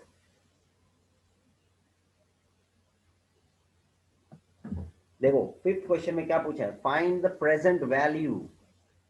ओहो, अभी ये क्वेश्चन आ गया किसका, फाइंड क्या करने के लिए बोलता है, प्रेजेंट वैल्यू। प्रेजेंट वैल्यू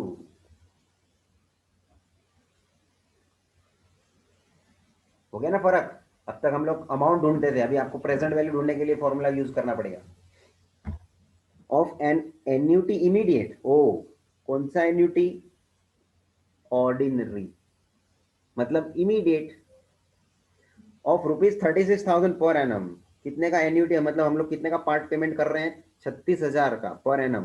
कितने साल तक, 3 साल तक। एट 9% पर एनम कंपाउंडेड एनुअली। सब डिस्क्लोजर तुमको दे दिया है, बराबर इंफॉर्मेशन करके आपको लिखने का है। गिवन, चलो बोलो। ये तो आपको मदद करेंगे ना इन लोग। गिवन, चलो क्या दिएला है, तो क्या क्वेश्चन मार्क करके क्या बोला है ढूंढने के लिए, present value.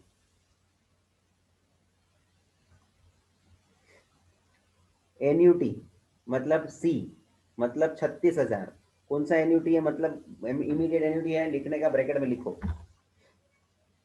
N is equal to 3 year, r is equal to 9% में आई बोलेगा तो 9/100 बोलेगा तो 0.09।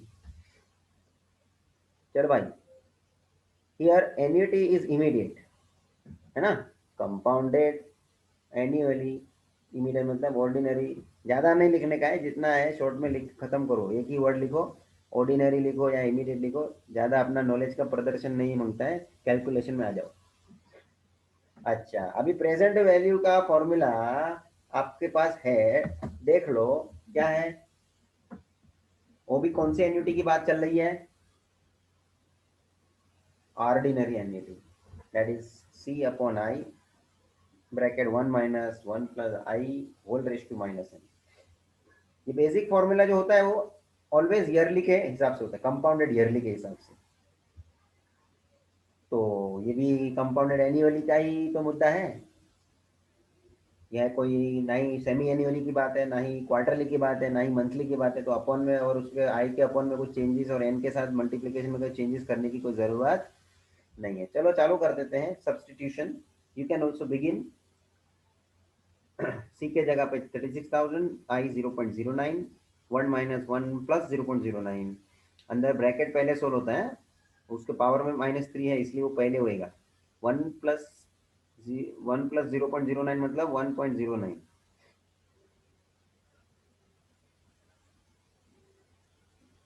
सो 1 + 0.09 दैट इज 1.09 हो गया ना ये। और रेस टू में -3 है, तो ये देख 1.09 रेस टू -3 का पूरा रेडी वैल्यू तेरे को दिया है ना, क्या दिया है, 0.7722। वो नेक्स्ट स्टेप में हम सब्स्टिट्यूट करेंगे। और मैंने क्या किया, दूसरा 0.09 का पॉइंट निकाल दिया, तो ऊपर 100 चला गया, देख। यस और नो। चल आगे बढ़ते हैं। नेक्स्ट स्टेप, ये 9 से कैंसिल करेंगे, 9 4 जा 30, तो 4,000 × 100 बोलेगा तो 4 lakhs। 1 - 0.7722, ये तेरे को माइनस करने का पड़ेगा ना। 1 के पास पॉइंट के बाद कुछ नहीं, तो 0 0 0 जितने भी जीरो मांगते हैं लगा सकते हैं। मैं 4 0 लगाता हूँ अप्रोप्रिएटली, अपने को जो रिक्वायरमेंट है, -0.7722 है। सब लोग मेरा वर्किंग करेंगे। चलो चालू करो, माइनस करने का है।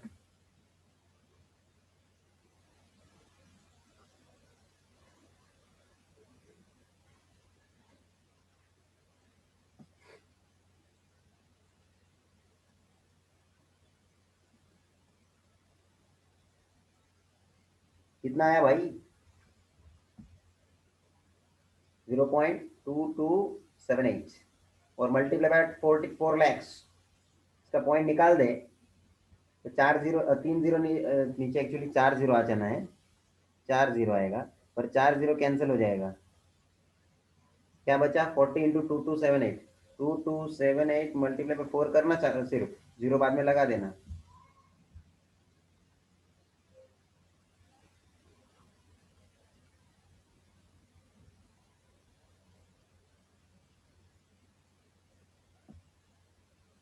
नाइन डबल वन टू और एक जीरो लगा देने का था, तो क्या हो जाएगा 91,120, समझ आया, 91,120।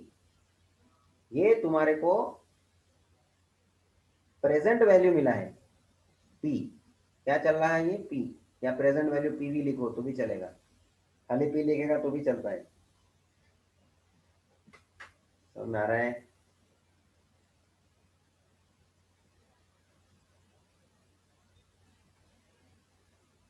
So this is the first question you have done about present value.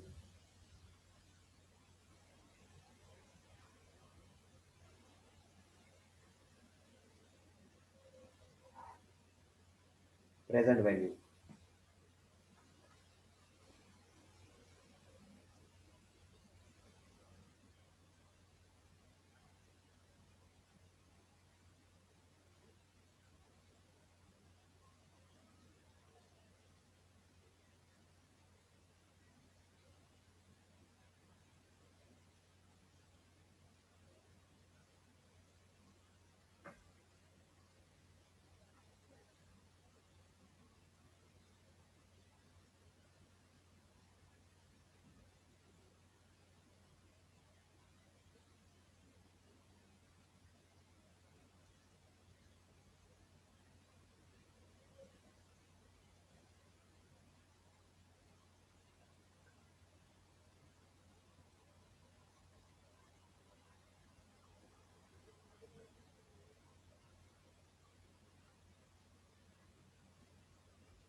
चलिए आगे बढ़ेंगे। ये टिक मार्क अलग से करना, ये प्रेजेंट वैल्यू के लिए क्वेश्चन हो गया। वापस देखो 6 क्वेश्चन में वही पूछा है, find the present value of ordinary annuity of ₹63,000। ए स्वराज जरा बोल तो 63,000 क्या है?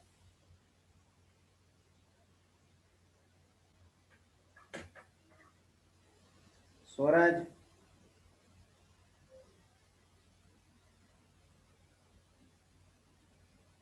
चलो रोशनी बताओ ये 63,000 क्या है?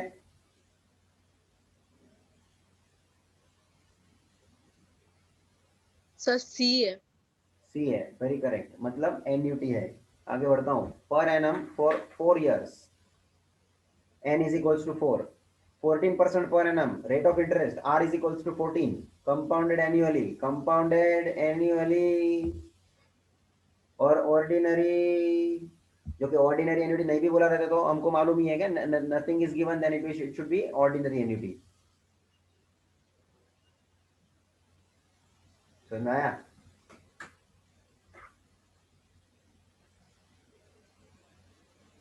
चालू करो, सब लोग खुद से चालू करेंगे।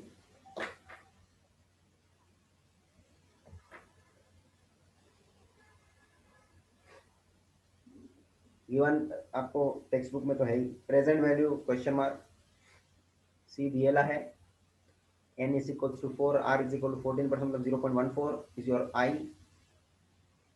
चलो सेम फॉर्मूला यूज करने का प्रेजेंट वैल्यू का एन्युअली का।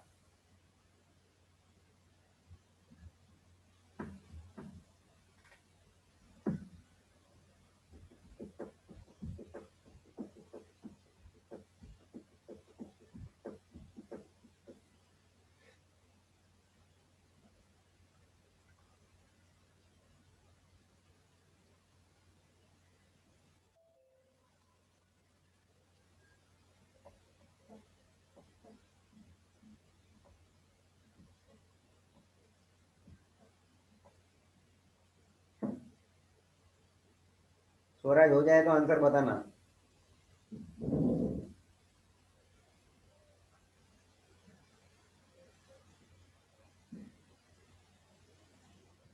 स्वराज, हाँ सर। हो जाए तो आंसर बताना मुझे। हाँ हाँ।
हुआ स्वराज?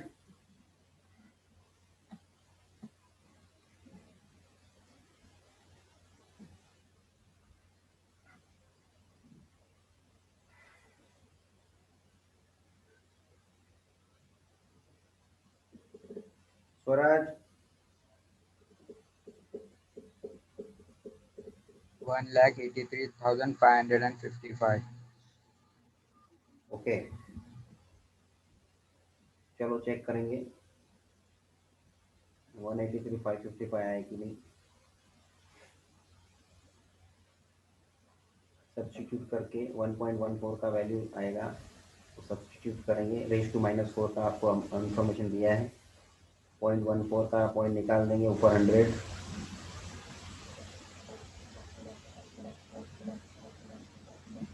ये कैंसिल होता है ना।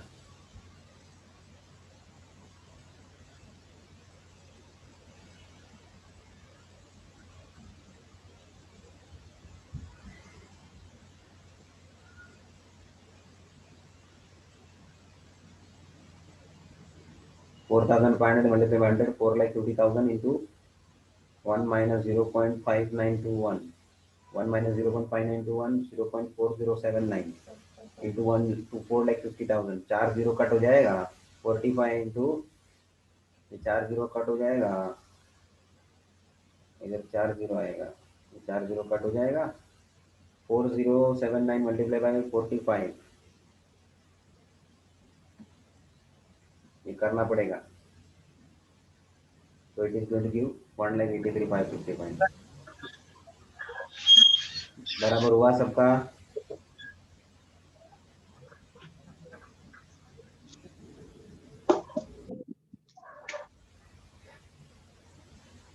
किसी को पूछने का कि सिक्स्थ क्वेश्चन भी सेम किसके जैसा हो गया, प्रेजेंट वैल्यू ढूंढने के हिसाब से फिफ्थ जैसा, तो सिक्स्थ और फिफ्थ को एक सेम मार्किंग में लेना, समझ में आ रहा है? टिक मार्क करके रखने का।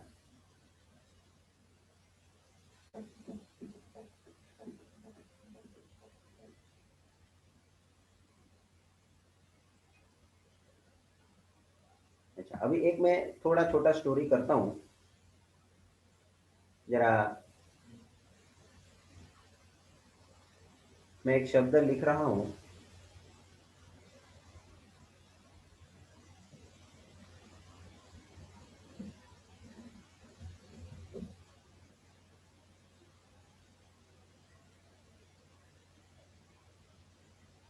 क्या लिखा दिया, पढ़ तो।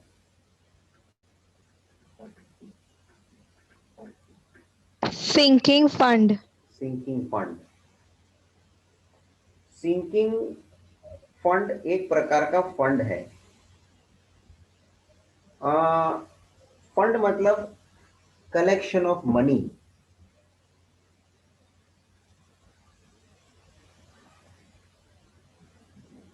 और ये जो सिंकिंग फंड का जो पैसा होता है, जो कलेक्शन ऑफ मनी की मैं बातें कर रहा हूं, it is to be created with the purpose, some object.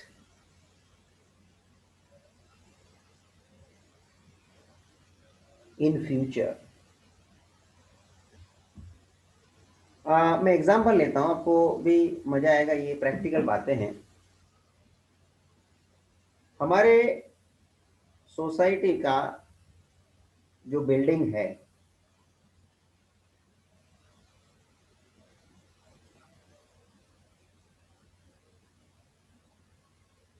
ये बिल्डिंग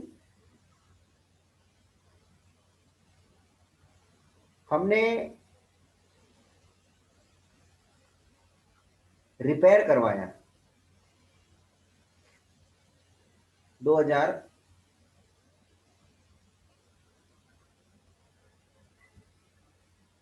चलो पकड़ लो 10 को। अब रिपेयर होने के बाद इसकी लाइफ फ्यूचर में थोड़ी बहुत अच्छी हो गई कि भाई कुछ साल तक हमको कोई प्रॉब्लम नहीं आएगा, वापस रिपेयर कराना पड़ेगा तभी कराना पड़ेगा। मगर कितने साल तक?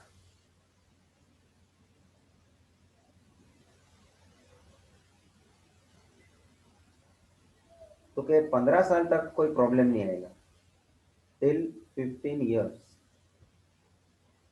मगर 15 साल के बाद, मतलब कि 2025 में वापस से again we have to make huge expense for repair. अभी सोचने वाली बात है। आप लोग भी आपके पेरेंट्स को पूछ लेना, जो लोग सोसाइटी वगैरह में रहते हैं, हम लोग मेंटेनेंस भरते हैं। क्या भरते हैं? मेंटेनेंस। ये जरा थियरी जैसा है, लिखते जाना प्लीज। बीच में ये क्वेश्चन तो मेरे आगे मैं बढ़ाऊंगा, क्वेश्चन का लिंक रहेगा, मगर ये थियरी थोड़ा समझने के लिए मैं थोड़ा डिस्कशन में ले रहा हूं। तो मैंने 2010 में इसका रिपेयर बिल्डिंग का कराया था। अब मेरे को नेक्स्ट रिपेयर करवाना है 2025 में। ये मेरा एक ऑब्जेक्ट है फ्यूचर का कि मुझे रिपेयर का खर्चा लगेगा 2025 में। अच्छा, 2010 में रिपेयर करवाया तो मुझे कितने का खर्चा लगा? तो 5 लाख रुपए का खर्चा लगा सर आपको। पूरा रिनोवेशन हो गया, रिनोवेट कर लिया। वो प्लास्टर वास्टर तोड़ते हैं, मालूम, बाम्बू वगैरह लगाते हैं, परांची बांधते हैं, और वो प्लास्टर तोड़ते हैं, नया प्लास्टरिंग होता है, नया फिर कलरिंग करते हैं। मोरलेस रिपेयर मतलब वो रिनोवेशन हो जाता है बिल्डिंग का। I am not using the word redevelopment ना, please don't assume it is a redevelopment. Redevelopment में तो पूरा का पूरा बिल्डिंग को तोड़ दिया जाता है। It is not a totally demolition of the building. It is just a repair, or you can say renovation, in the sense that we have renewed some parts of the building, specially plaster, उसका जो structure होता है वो मजबूत हो जाता है।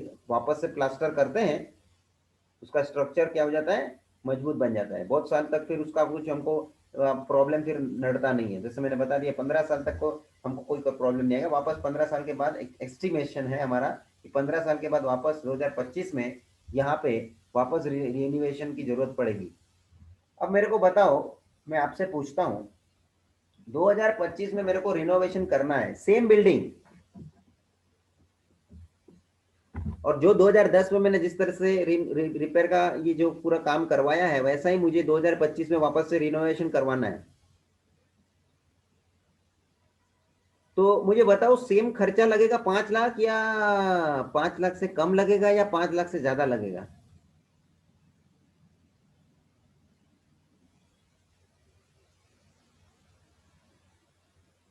It's random question to all. Anyone can answer it. क्या खर्चा 5 लाख ही रहेगा या 5 लाख से बढ़ेगा? सर बढ़ेगा। सीधी बात है, बढ़ेगा। सीधी बात है, बढ़ेगा। अरे भाई इन्फ्लेशन बढ़ता है, महंगाई बढ़ रही है, आप लोग इंडेक्स नंबर चैप्टर पढ़ोगे उसमें आएगा ये सब। तो महंगाई बढ़ने वाली है, किसी भी चीज की बात करो, रिपेयर का खर्चा की बात हो या कोई सब्जी फ्रूट्स वगैरह की बात हो या कोई भी प्रोडक्ट की बात हो, 10-15 साल के बाद आप सोच लो कि वो चीज उतने में मिलेगी, तो ये बात गलत है। रेती का भाव बढ़ जाएगा, सीमेंट का भाव बढ़ जाएगा, लेबर लोगों की मजदूरी का रेट बढ़ जाएगा, everything will increase it proportionately, but totally if you see my cost of construction or you can say repair is not going to be 5 lakhs, it is but obvious more than 5 lakhs। and समझ लो estimation के point of view मैं बोलता हूँ 15 साल के बाद मेरे को जो खर्चा लगने वाला है let's say 8 lakhs। मैंने एक assumption के आधार पे ये फिगर्स लिए हैं आपको समझने के लिए। अब हम खड़े हैं 2010 पे, हमें 2015 का सोचना है कि 2010 में तो हमने यहाँ खर्चा कर लिया, अब 2025 में मुझे खर्चा करने के लिए मेरे पास कितना होना चाहिए? 8 लाख जमा हो जाना चाहिए। मेरे को बताओ सोसाइटी के जो रेगुलर साल के खर्चे होते हैं वो होते हो कि नहीं? जैसे कि सोसाइटी में वॉचमैन को सैलरी देना है, सोसाइटी के जो रेगुलर मेंटेनेंस रहते हैं, सोसाइटी के समझ लो कि जो जैसे कि हमारा मोटर चलता है पानी चढ़ाने का, तो पानी चढ़ाने का मोटर का कुछ इश्यू हो जाता है तो उसका खर्चा होता है। कुछ ना कुछ खर्चे सोसाइटी के बेसिस पे चलते रहते हैं, क्योंकि सोसाइटी में रहते हैं लोगों को सुविधा मिलती है, कुछ ना कुछ लिफ्ट के मेंटेनेंस का वो सब फ्री खर्चा रहता है, ये सब अलग अलग खर्चे होते ही हैं। तो रेगुलर एक्सपेंसेस और मेंटेनेंस का खर्चा तो हर महीने का हर साल का लगने ही वाला है। और वो मेंटेनेंस किससे वसूल किया जाता है? हर एक मेंबर से वसूल किया जाता है। जो भी लोग सोसाइटी में रहते हैं उसके पास से मेंटेनेंस का पैसा खर्चे का लिया जाता है कि भाई सोसाइटी को मेंटेन करना है तो मेंटेनेंस का चार्जेस होता है वो आपको भरना पड़ेगा, और उस खर्चे को पूरा करने के लिए मेंटेनेंस सभी सोसाइटी के मेंबर लोग भरते हैं। अच्छा मुझे बताओ ये 2025 में जो ये मैं रिपेयर का खर्चा भारी भरकम करने वाला हूं, ये तो मुझको एक्स्ट्रा पैसा लगेगा।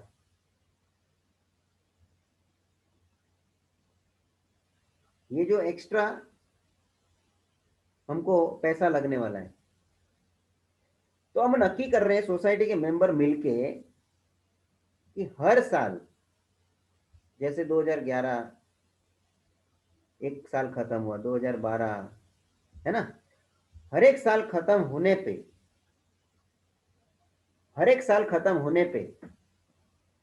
हम एक कंट्रीब्यूशन जमा करेंगे।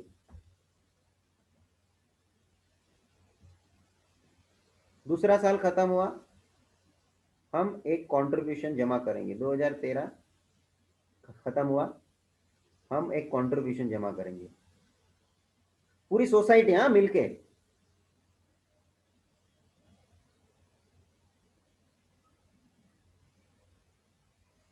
हमारा सोसाइटी का नाम है चिमन लाल अपार्टमेंट, मिलके डिसाइड कर रही है मीटिंग में कि हम इतना पैसा जमा करेंगे। कौन डिसाइड कर रहा है? पूरी सोसाइटी। अब मेरे को बताओ सोसाइटी में कितने मेंबर हैं? 1 2 3 4 5 6 7 8 9 10। तो ये जितना भी कंट्रीब्यूशन जमा हो जाएगा ना उसको डिवाइड बाय 10 कर देंगे। क्यों डिवाइड बाय 10 करेंगे?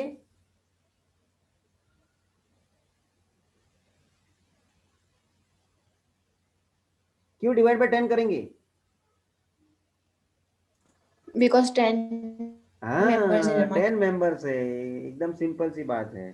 तो 10 मेंबर के कंट्रीब्यूशन में कितना पैसा आएगा वो होता है। अच्छा, आप लोग कभी मिल के ग्रुप में ऐसा कभी कोई बाहर घूमने फिरने जाते हो तो 10 जन मिल के जा रहे हैं तो 10 जन के लिए कोई खर्चे का बात होएगा तो हम लोग कंट्रीब्यूट नहीं करते क्या कि चलो भाई हम लोग कंट्रीब्यूट कर लेंगे। किसी फ्रेंड का बर्थडे और केक लेना है उसको सेलिब्रेट करने के लिए तो केक का भी खर्चा मिलके आप लोग बांट नहीं लेते क्या? तो पहले ये नक्की करते हैं टोटल खर्चा कितना है और टोटल खर्चे को कैसे हम कंप्लीट करेंगे वो हिसाब से बांट लेते हैं। तो हर एक मेंबर ने नक्की किया कि हर साल हम इतना इतना पैसा जमा करेंगे। अब ये टोटल पैसा जमा हो रहा है, टोटल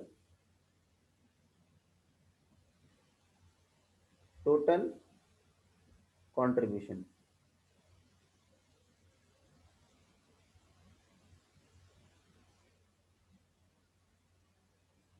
दसों मेंबर का मिला के टोटल कंट्रीब्यूशन हो रहा है। अब मेरे को कोई बताओ ये कंट्रीब्यूशन करके जो पैसा जमा किया हुआ है वो किधर रखेंगे?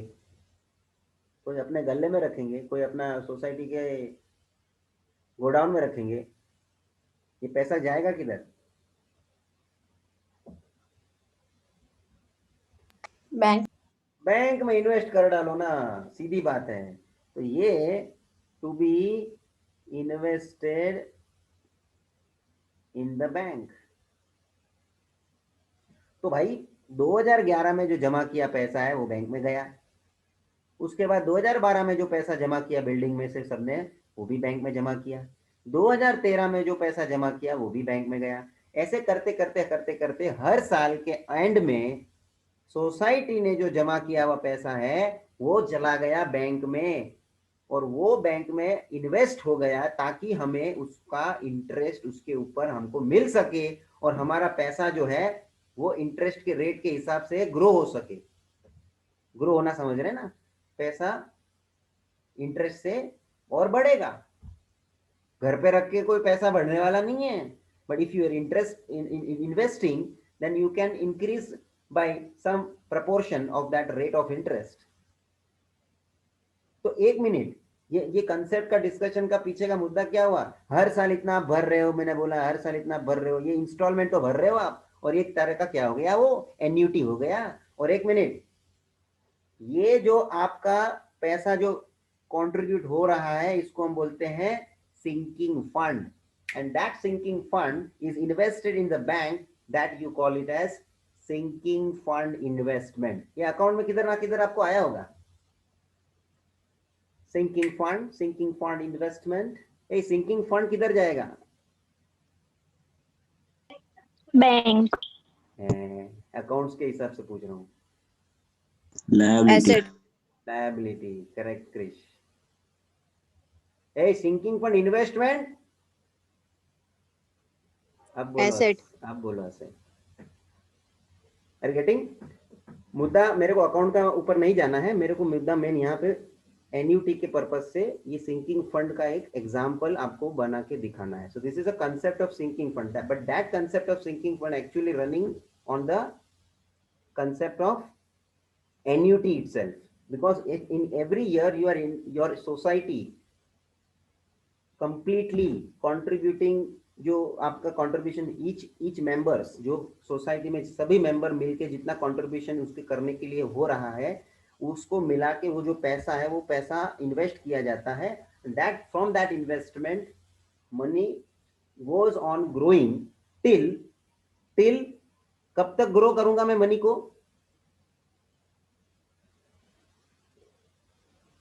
बोलिए ना, बोलो, ट्राई इट अल्फिया। 2025 ऐसा नहीं, कब तक in the sense, not in the period form I was expecting in terms of something 15 years। 15 year, again वो पीरियड ही बोल दिए, ड्यूरेशन बोल दिए। एक जन ने 2025 एन्युटी ड्यू एन्युटी ड्यू, यहाँ ये क्या मैंने पूछा, ये कब तक मैं ये है 8 लाख 8 हाँ तीर्थ सही बोला, 8 लाख जब तक मेरे को जमा नहीं हो जाता। अरे करेक्ट बात है तीर्थ, सब लोग समझो बराबर।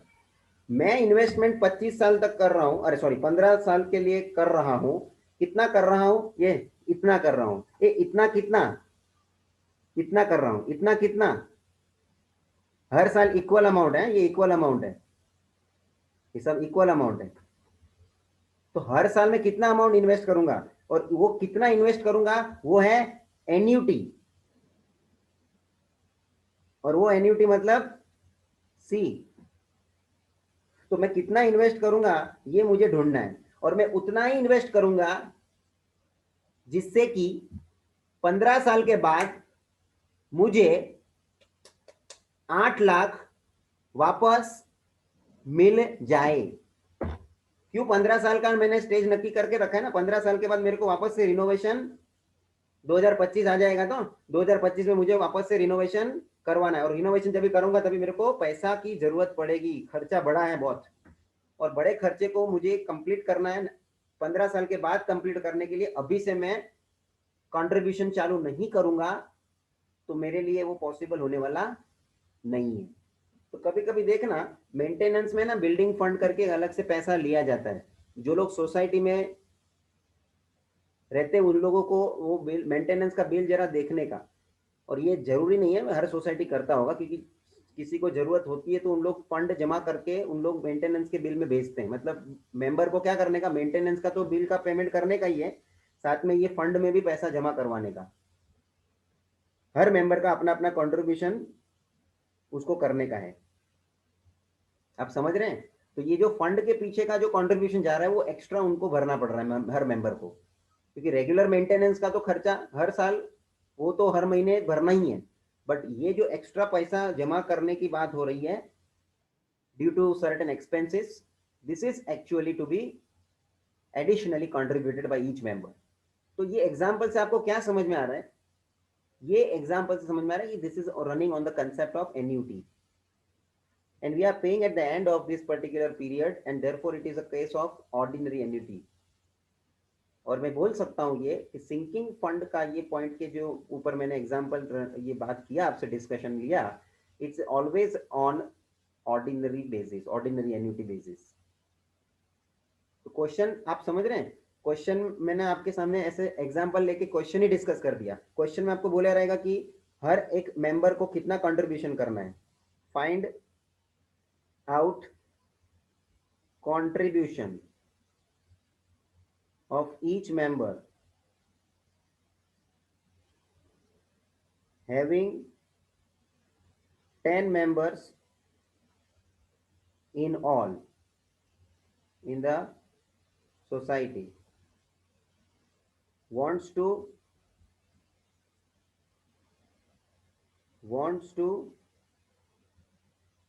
generate rupees 8 lakhs after 15 years, where bank provides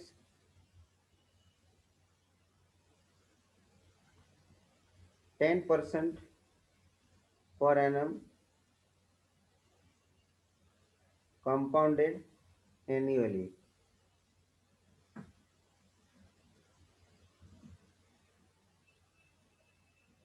ये तेरे सामने मैंने एक क्वेश्चन बना लिया।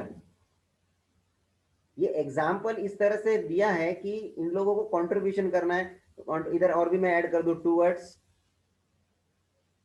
रिपेयर ऑफ बिल्डिंग, है ना, towards repair of building. Purpose भी मैंने बता दिया।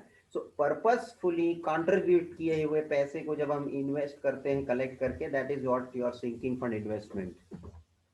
Purposefully because it serves a purpose of repairs. आप समझ रहे हैं सब लोग? तो इसमें से क्या क्या इंफॉर्मेशन मिल रहा है मुझे? 10 मेंबर्स तो ठीक है, बिल्डिंग के 10 मेंबर की बात है सोसाइटी में। 8 लाख क्या है मेरा?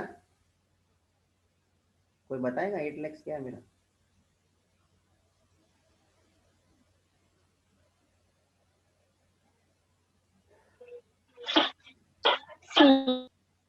सी गलत बात है। मेरे ड्राइंग्स में से amount yes it is amount. 15 साल के बाद मुझे कितना चाहिए? आज मैं 2010 में खड़ा हूं, मैं जो 2025 की मैं जब बात कर रहा हूं, तो 2025 की जब बात कर रहा हूं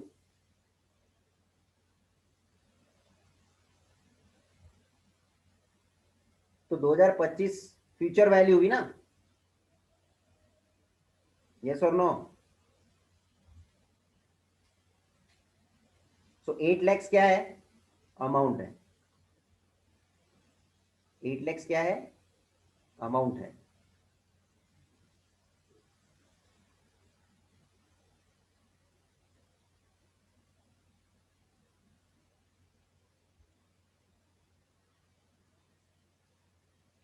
रेट ऑफ इंटरेस्ट 10% है, और उसका मतलब होता है I इज इक्वल्स टू 0.1 और N इज इक्वल्स टू 15 है ना, 15 years। तो अपने को ढूंढना क्या है? C। परफेक्ट, ये क्वेश्चन हो गया आपके लिए। अब C ढूंढने की बात है, एक मिनट मेरे को बता दो C मतलब क्या मिलेगा? Can you explain? Annuity. Annuity, okay, मेरे को खाली वर्ड नहीं चाहिए, एक्सप्लेन। C मतलब annuity, I know, but what is exactly that in this context you refer it?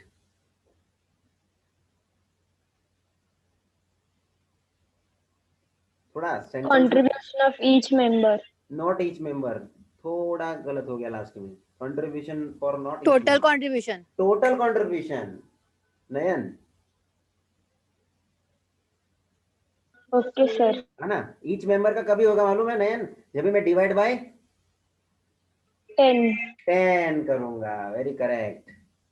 So that C will be representing, I would say, total contribution of whole society, and in society having 10 members, जो भी तुम्हारा answer C का आएगा ना, उसको divide by क्या करेंगे? 10। so this is what the contribution of each member। Student, sinking fund है, इसका मैं बहुत सारे एग्जांपल डिस्कस कर सकता हूं, अभी मेरे पास टाइम मेरे को एक्सटेंड कर दिया मैंने। ये एग्जांपल था बिल्डिंग फंड जमा करने के बेसिस पे, रिपेयर फंड, ये whatever you say contribution, and that contribution is to be invested for the sake of earning extend आपका होना है, ग्रोथ होना है पैसे का। तो इसके आधार पे बहुत सारे एग्जांपल्स मैं आपको बता सकता हूँ, आप भी सोचना कौन से सिंकिंग फंड के बेसिस पे एग्जांपल्स हो सकते हैं। वेराइटीज पर्पसेस होते हैं हमारे लाइफ में, और हम उसके लिए हम पहले से ही इन्वेस्ट करके, मतलब पहले से कंट्रीब्यूशन करके हम उसको जमा करते जाते हैं, और जब भी उसकी उसकी उसकी वो मतलब बोलते हैं ना, जो सही वक्त आता है तभी वो पैसा हमको मिलता है, तभी हमको ऐसा लगता है कि नहीं, हमारा पर्पस जो हमने सोच के रखा था इतने सालों के बाद, वो इस पैसे से अभी सर्व हो रहा है। हमारा जो भी पर्पस हो सकता है दैट वी कैन फुलफिल। तो ऐसे बहुत सारे हमारे लाइफ में पर्पसेस होते हैं। ये तो मैंने बिल्डिंग का एक कॉमन पर्पस बता दिया, वो आप सोच सकते हैं, और नेक्स्ट क्वेश्चन उसी के आधार पे है, करना है तो कर डालना, और ये क्वेश्चन भी आपने जो लिखा हो तो ये भी करने की कोशिश करना है तो कर देना। मैंने कुछ भी अमाउंट और फिगर रखा है, इट्स नॉट लाइक दैट कि आपको कुछ परफेक्ट पॉइंट में भी आंसर मिल सकता है, बट नेक्स्ट क्वेश्चन जो टेक्स्ट बुक में अपने पास है that is depending on this concept of sinking fund.